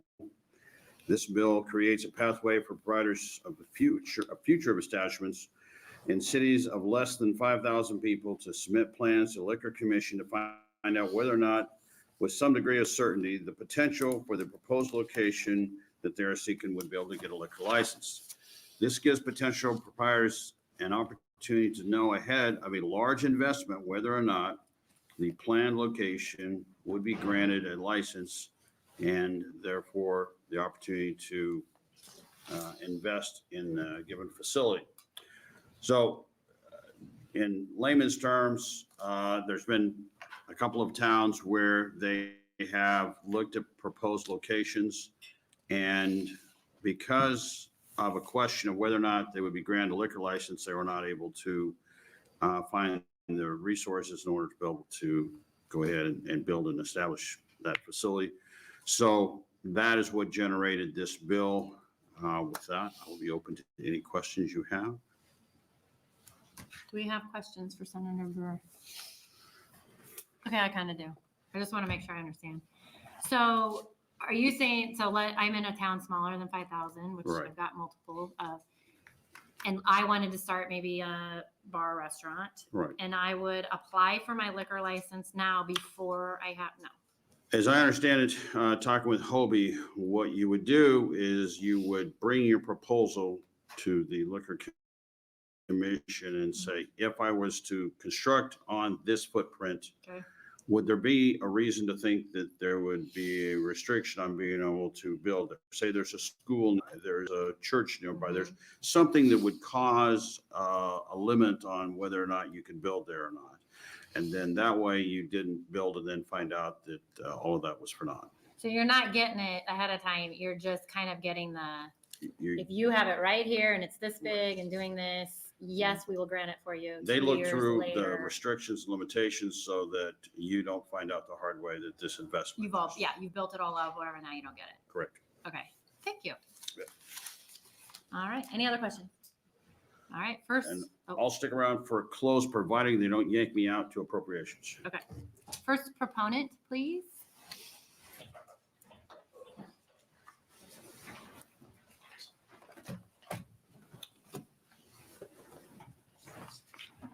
Good afternoon, honorable members of Small Business Community Group. And I'd like to take this time to also thank Senator Brewer. My name is Sean Wenstrom, S-H-A-W-N, W-E-N-S-T-R-O-M. I am co-owner and co-founder of 1515 Brewing. My family and I are here today as proponents of LB 1276. I stand before you today as a proud resident of Tecama, Nebraska, a town that embodies a spirit of community, resilience, and a promising future. My family and I relocated to Tecama in 2021 with a shared vision to contribute to the community's growth and vitality. Tecama, with its population of 1,800 people, holds a very special place in our heart, especially for my wife who grew up in the close-knit community. We are here today, not just as residents, but entrepreneurs with a deep commitment and love of shaping Tecama's future. Our goal is to open a brewery and tap room, a venture inspired by each of us and fueled by my father-in-law's profound love for this community, county, and state of Nebraska.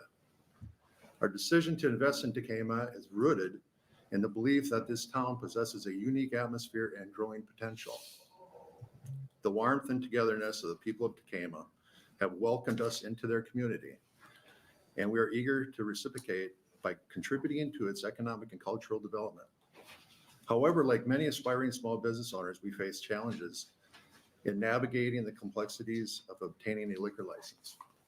The uncertainty surrounding the approval process poses a significant obstacle, especially when considering the substantial financial investment required to establish our brewery and tap room. This is where LB 1276 becomes instrumental in shaping the future, not only for us, but also fellow entrepreneurs facing similar challenges. LB 1276, with its provisions to seek the opinion of the Nebraska Liquor Control Commission before making significant investments, aligns perfectly with the aspirations of small business owners in towns like Tecama.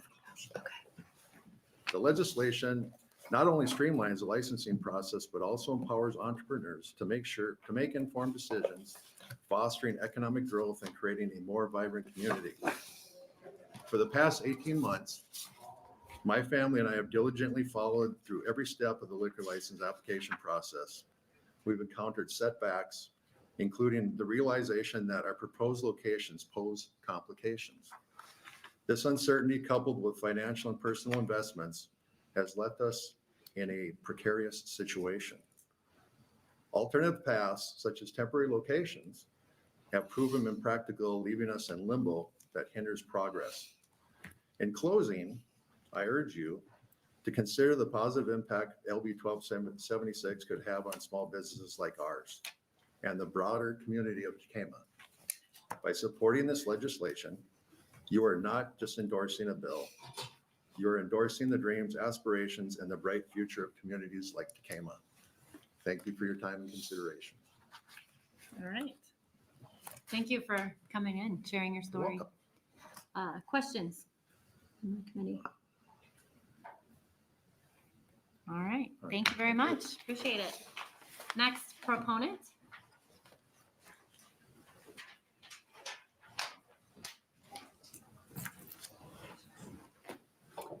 Hello. I was here last year, so I feel a little less nervous this year. Anyway, my name is Cindy Chatt, CINDY-CHATT, and I would like to thank Senator Lowe and the committee for hearing what I have to say today.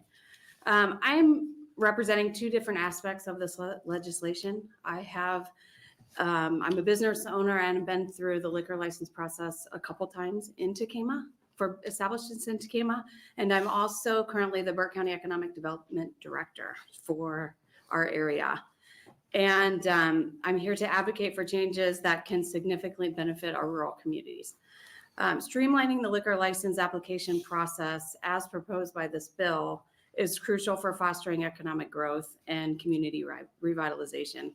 By facilitating early approval for liquor license, we're not going around the process. It's just helping mitigating the risk for the new business owners, so they have a path forward and you're keeping all the safeguards in place. So you still have to go through all the process in terms of fire marshal approval, all of those same steps that you have to go to for your liquor license. It just helps mitigate the risk and encourage investment in the long run.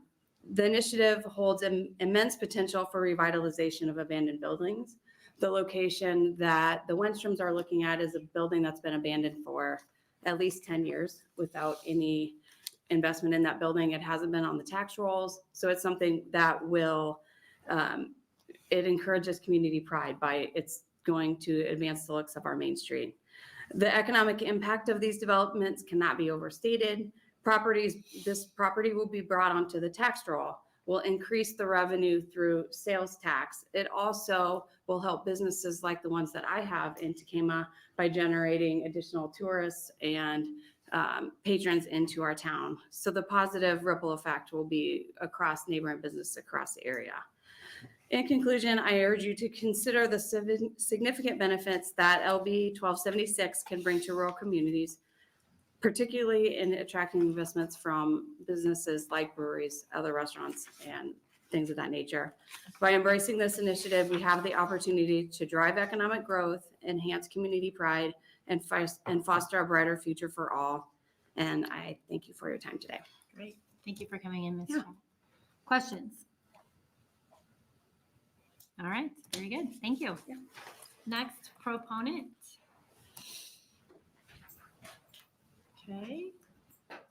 Seeing none, next opponent. No opponents. All right. Oh, yep. Oh, neutral coming up. I was like, whoa.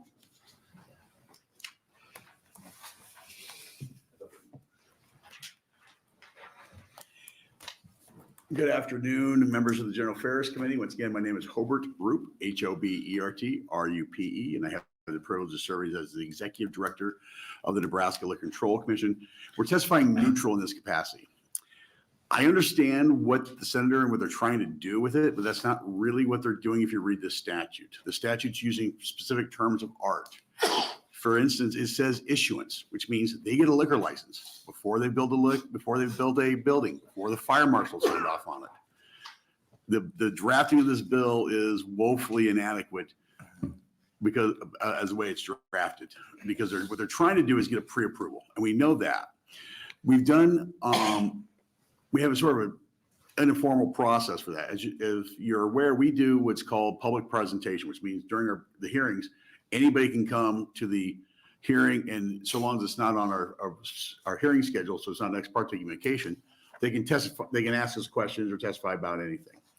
And oftentimes, and I believe in this case in particular, the applicants were suggested coming and talking to the commission at a public presentation, because that way you could go through what are you trying to build, what are you trying to do, and you can sort of test the water to see if you're going to meet the requirements.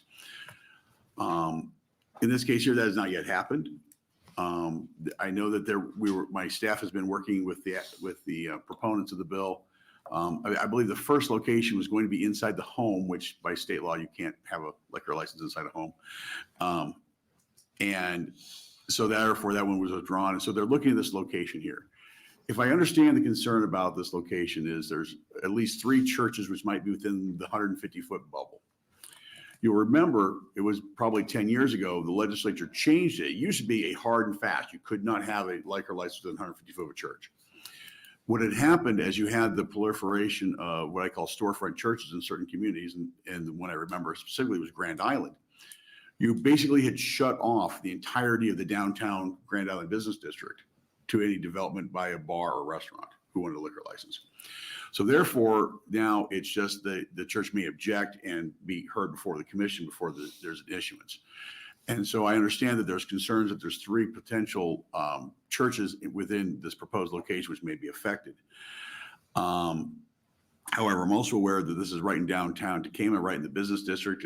It's been licensed, the location's been licensed before in the past. I think in a past life, it was a bowling alley and a supermarket at one point in time. So that location has been licensed before. So we understand the concept of wanting to come forward for some sort of pre-approval or at least a green light, if nothing else. But the way this is drafted raises serious concerns to the commission. Therefore, I thought it was appropriate that we testified in neutral capacity. the proposed language uses the words issuance, and that's a term of art. That means you have a liquor license in your hand. And the idea of issuing a license on just plans, those plans change all the time. But we can also understand what they're trying to do here. So that's why we're not in opposition, but neutral. With that, I'd be happy to answer any questions. All right. We have yes, go ahead, Senator Holcroft. Go ahead. Thanks for coming, Obi. So what are the most common reasons for denying a liquor license for these kind of cases?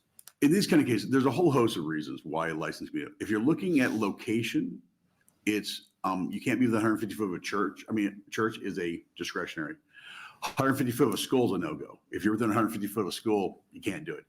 And the courts have in a case called Christ versus the Intercessor, Christ, the Intercessors of the Land versus Nebraska Liquor Control Commission, said that we measure that from nearest external wall to nearest external wall. So it's not property line, it's from wall to wall. So that is one reason why. You can also deny if under the existing procedure, the citizens can file a protest. And, let's say you may be trying to put a big bar into right next to a residential neighborhood. You might get some protests on that because the nature of the business, they might not oppose a grocery store or a convenience store, but they might oppose to a big, stand up, honky tonk type bar just because of the different issues. Not all liquor licenses are created equal. The most reason why we deny liquor licenses are failed background checks. And we don't see those until much later in the process than they're talking about right now. Because that's after the application will be filed. When a liquor license is filed with the commission and it's complete, we do what we spread it upon the water. We send it to multiple agencies who also have a role in it. The Nebraska State Patrol will do the background check and they will get the fingerprints. The local governing body will be able to make a recommendation, hold a hearing, make a recommendation. The fire marshal gets it so they can make sure that it meets fire code, and Department of Health, Foods and Dairies, the Ag Department gets it for sanitation issues. And so we have to get reports back from all of those four entities prior to issuing a license. I have been adamant in my tenure that we will never issue a liquor license until there's been fire marshal approval. Sometimes they'll give a conditional approval, which we'll issue, but until the fire marshal signs off on it, we never do it. And the fire marshal will never approve on plans. I can tell you that. So, but in this kind of situation, historically, we've issued licenses like this as described before, because it's in a downtown business district. It's been licensed before. Especially if it's supported by the community. Okay, you mentioned a failed background test. What would constitute a failed background test? If you don't list certain things, but there are also in 53-125, there are certain crimes that are violative. Any felony on your record is an automatic bar. You can't have a liquor license. Certain class 1 misdemeanors as enumerated, not every class 1 misdemeanor, but certain class 1s are also automatic bars. And oftentimes, you're supposed to list them when you apply. A lot of people fail to do a full listing, and they must think we ask for the fingerprints to wallpaper my office, and not actually run them as checks. So a lot of times, I actually had one gentleman who was trying to get a liquor license, and we found out he was guilty of child molestation in Colorado, and his response was, "I didn't think you'd find it." I'm like, well, that's why we have fingerprints. So those are the most common reasons. The other reasons would be for character and reputation. The amount of bars, if you've got multiple DUIs, you're maybe not the felony DUI level yet, but you've had 3 DUIs in the last 5 years, you're probably not going to get a liquor license. Only because the commission doesn't believe that you're going to be able to show the type of character to, if you've had this much problem dealing with alcohol yourself, how are we going to trust you behind the bar selling that alcohol? Okay, thank you. Senator Lowe. Thank you, Vice Chair. So you don't issue the license until you've seen the other 4,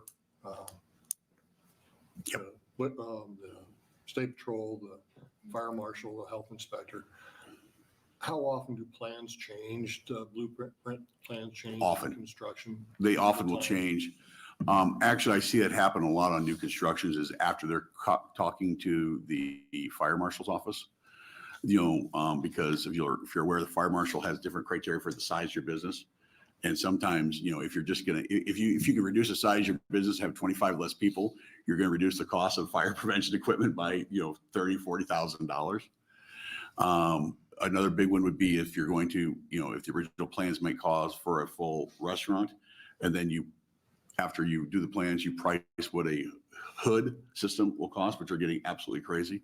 So you might then change that. So we do see changes all the time from original plans. Thank you very much. Any other questions? I have one. So do you see any kind of, I don't know, to thread the needle that would give someone in this situation? I mean, I know you clearly can't say, yep, you're good to go, because you can't issue a license till you've gotten these other things back. Like, I guess, what are we looking for? Like just a little certificate that says, well, these checkpoints are good. Well, I don't know. The issue, of course, is, the citizens can always protest. And if 3 or more citizens protest a liquor license, a hearing must be had in front of the commission. It's by statute. Doesn't mean they're going to win. A lot of times they don't, but it must be had.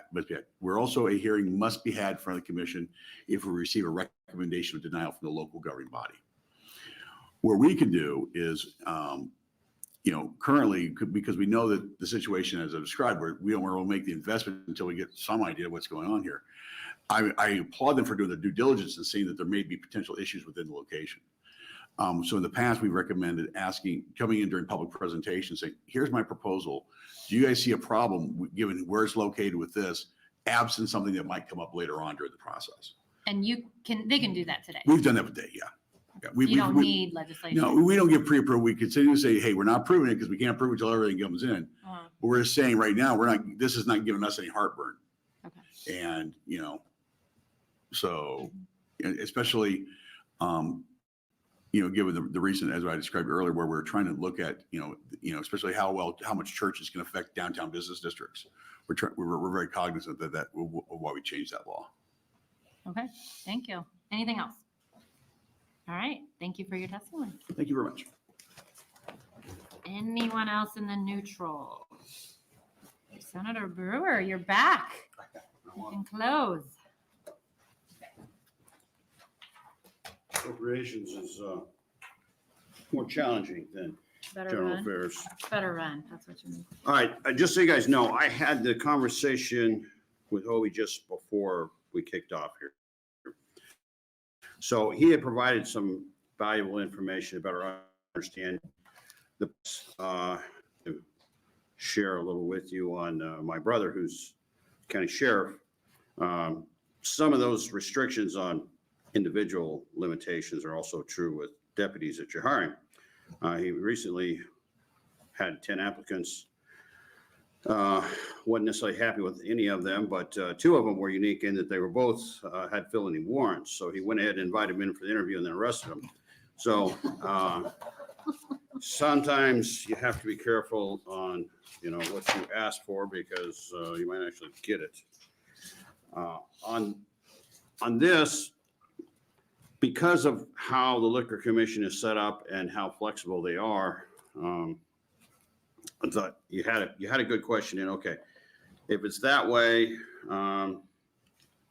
is it necessary? And I guess why we pushed through with the bill was that currently, if I knew Hobie was going to be there forever, I probably would have less concern. But as personalities change with leadership positions, sometimes things are not as user friendly as they might be now. So that's what generated it. If you have questions, I'll try and answer them. Otherwise, I'm operations complete. All right, any questions for Senator Burr? Okay, LB 1276 had 3 online letters of opposition. That's it, concludes that. And now our chair has his bill. Last bill of the day. Last bill. Last bill of the day. Everybody leave. It's been a scant group today. Love of the chairman.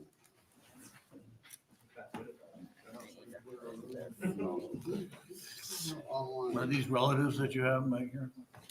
I don't know.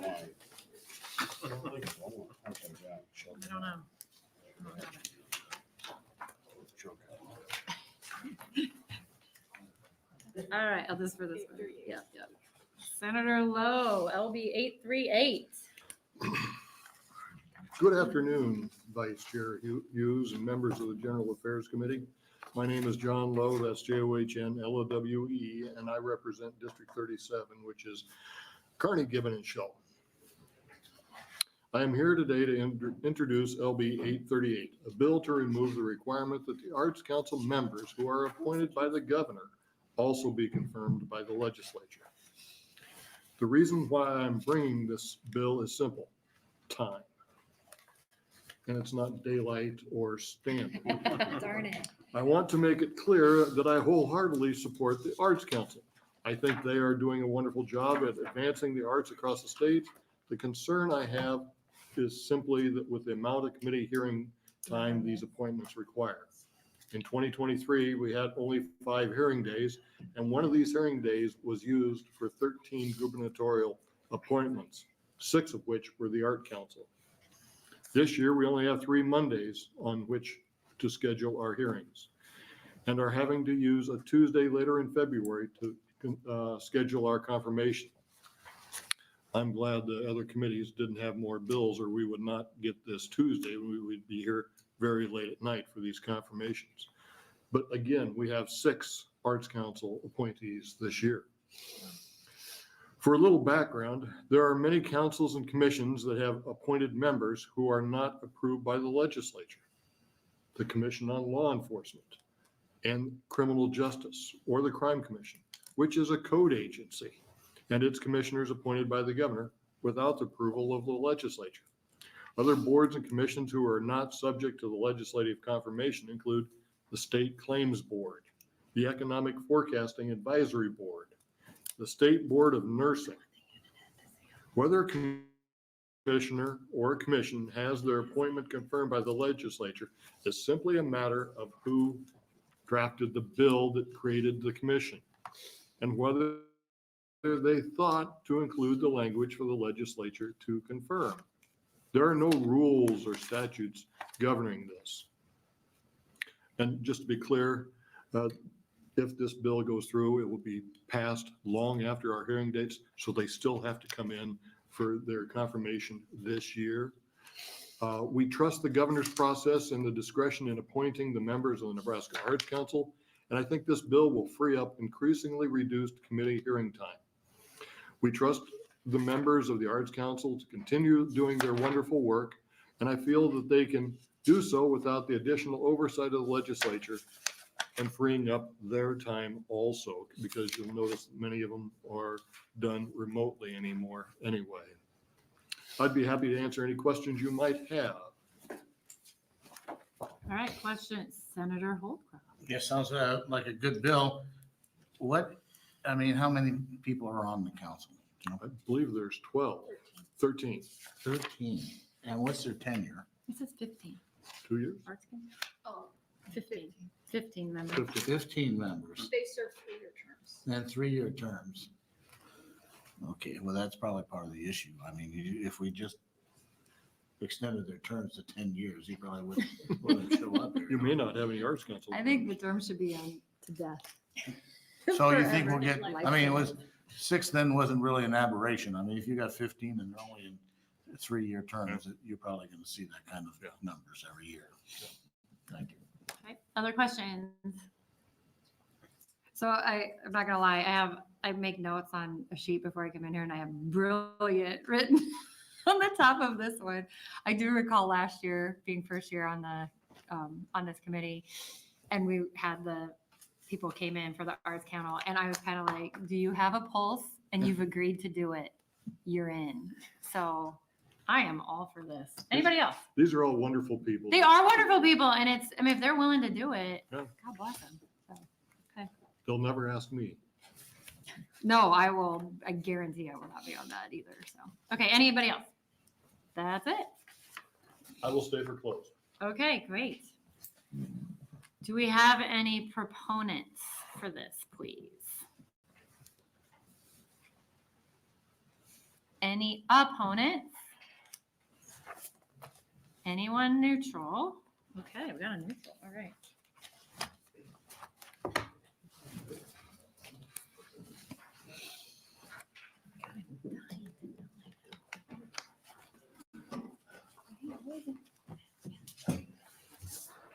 Thank you for coming in. Oh, thank you. Thank you, Senator, and thank you, members of the committee.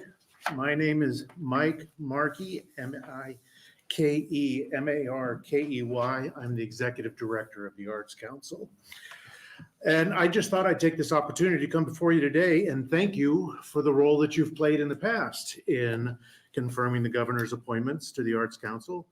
The council serves an important role for the arts and for the people of Nebraska, and we place great importance on the appointment and confirmation process. Members of the Arts Council not only serve a fiduciary function for the people of the state, but they are also the eyes and ears for the agency, providing perspective of and support for the arts in their communities throughout the state. To that end, I wanted to take this opportunity to put it in good word for the appointees and reappointees that will be coming before you this spring. John Gross and James Wright are new appointees. John is a leader in the arts community here in Lincoln. His background in banking will be of great value to me and to the agency. And James Wright has years of experience in public service and public administration. He knows the value to be had by developing the state's cultural assets to improve livability in our communities. And he is also a fine actor. Now, you will also be reappointing 4 wonderful current members of the council: Brian Botsford of Kearney, Zachary Cheek of Omaha, Janet Gordonson of Gordon, and Clark Roush of York. Please send them back to us. They've served well, and we have more important work for them to do. You see, the Arts Council is still in the early stages of a number of exciting programs already making successful impact for the people of the state. The Creative Districts program, for one, spurs economic growth by developing the community's creative industries, developing jobs, and improving livability in the community. I provided you with a quick thumbnail sketch of the success of the program to date. The program has 28 certified communities across the state, and there are 20 more working through the certification process. That process is important because it engenders community asset mapping, collective discussion, and strategic planning for a future of growth by developing projects and programs that increase tourism, develop new jobs, refurbish historic buildings in downtown districts, and broaden the tax base. A number of those creative districts reside in legislative districts that are represented here today, and so you're probably already aware of the good that's being done by the program. I don't have time to tout all the other programs of the agency, but let's just say there's a lot of work to be done by our little staff, and we couldn't do it without the help of the council or you. I'm happy to answer any questions that you might have. All right. Do we have any questions for Mr. Mike Markey? That's kind of a fun name. My parents had a sense of humor. Nothing? All right. Well, thank you. Thank you all. Appreciate it. And we have, my district has 2 of those Yes, creative art districts, so that's great. Neutral, anyone else? All right, Senator Lowe to close. Oh, I wanted to, a way of closing, but Mr. Markey deserves this because he came to testify. I'll say Mark and Mark. No, it's not. Aw. And, you know, when the governor appoints somebody, I think he does a good job, or she, whoever the governor is at the time. And it shouldn't be up to us because they review these applications also. And I believe that the executive director, Markey, does a great job with our arts, and the people in Nebraska do a great job with our arts. Kearney's famous for the plays that they put on and the musicals and things like that, and the Museum of Nebraska Art. Art is all around us, and it's good for our tourism, as Mr. Markey said. But I believe that it's time, and time is wasting, and so I will just shut up now. All right. Do we have questions for Senator Lowe? So it's about time? Yeah, it's about time. Standard? Oh, Lord help us. All right, thank you. That concludes LB 838, and we did have 3 online comments, 1 proponent and 2 opponent. Right? I don't know. I'm looking those up. Thank you. Oh yeah, we're done with the hearings today. But I think we're going into executive, so, and I will hand off the gavel.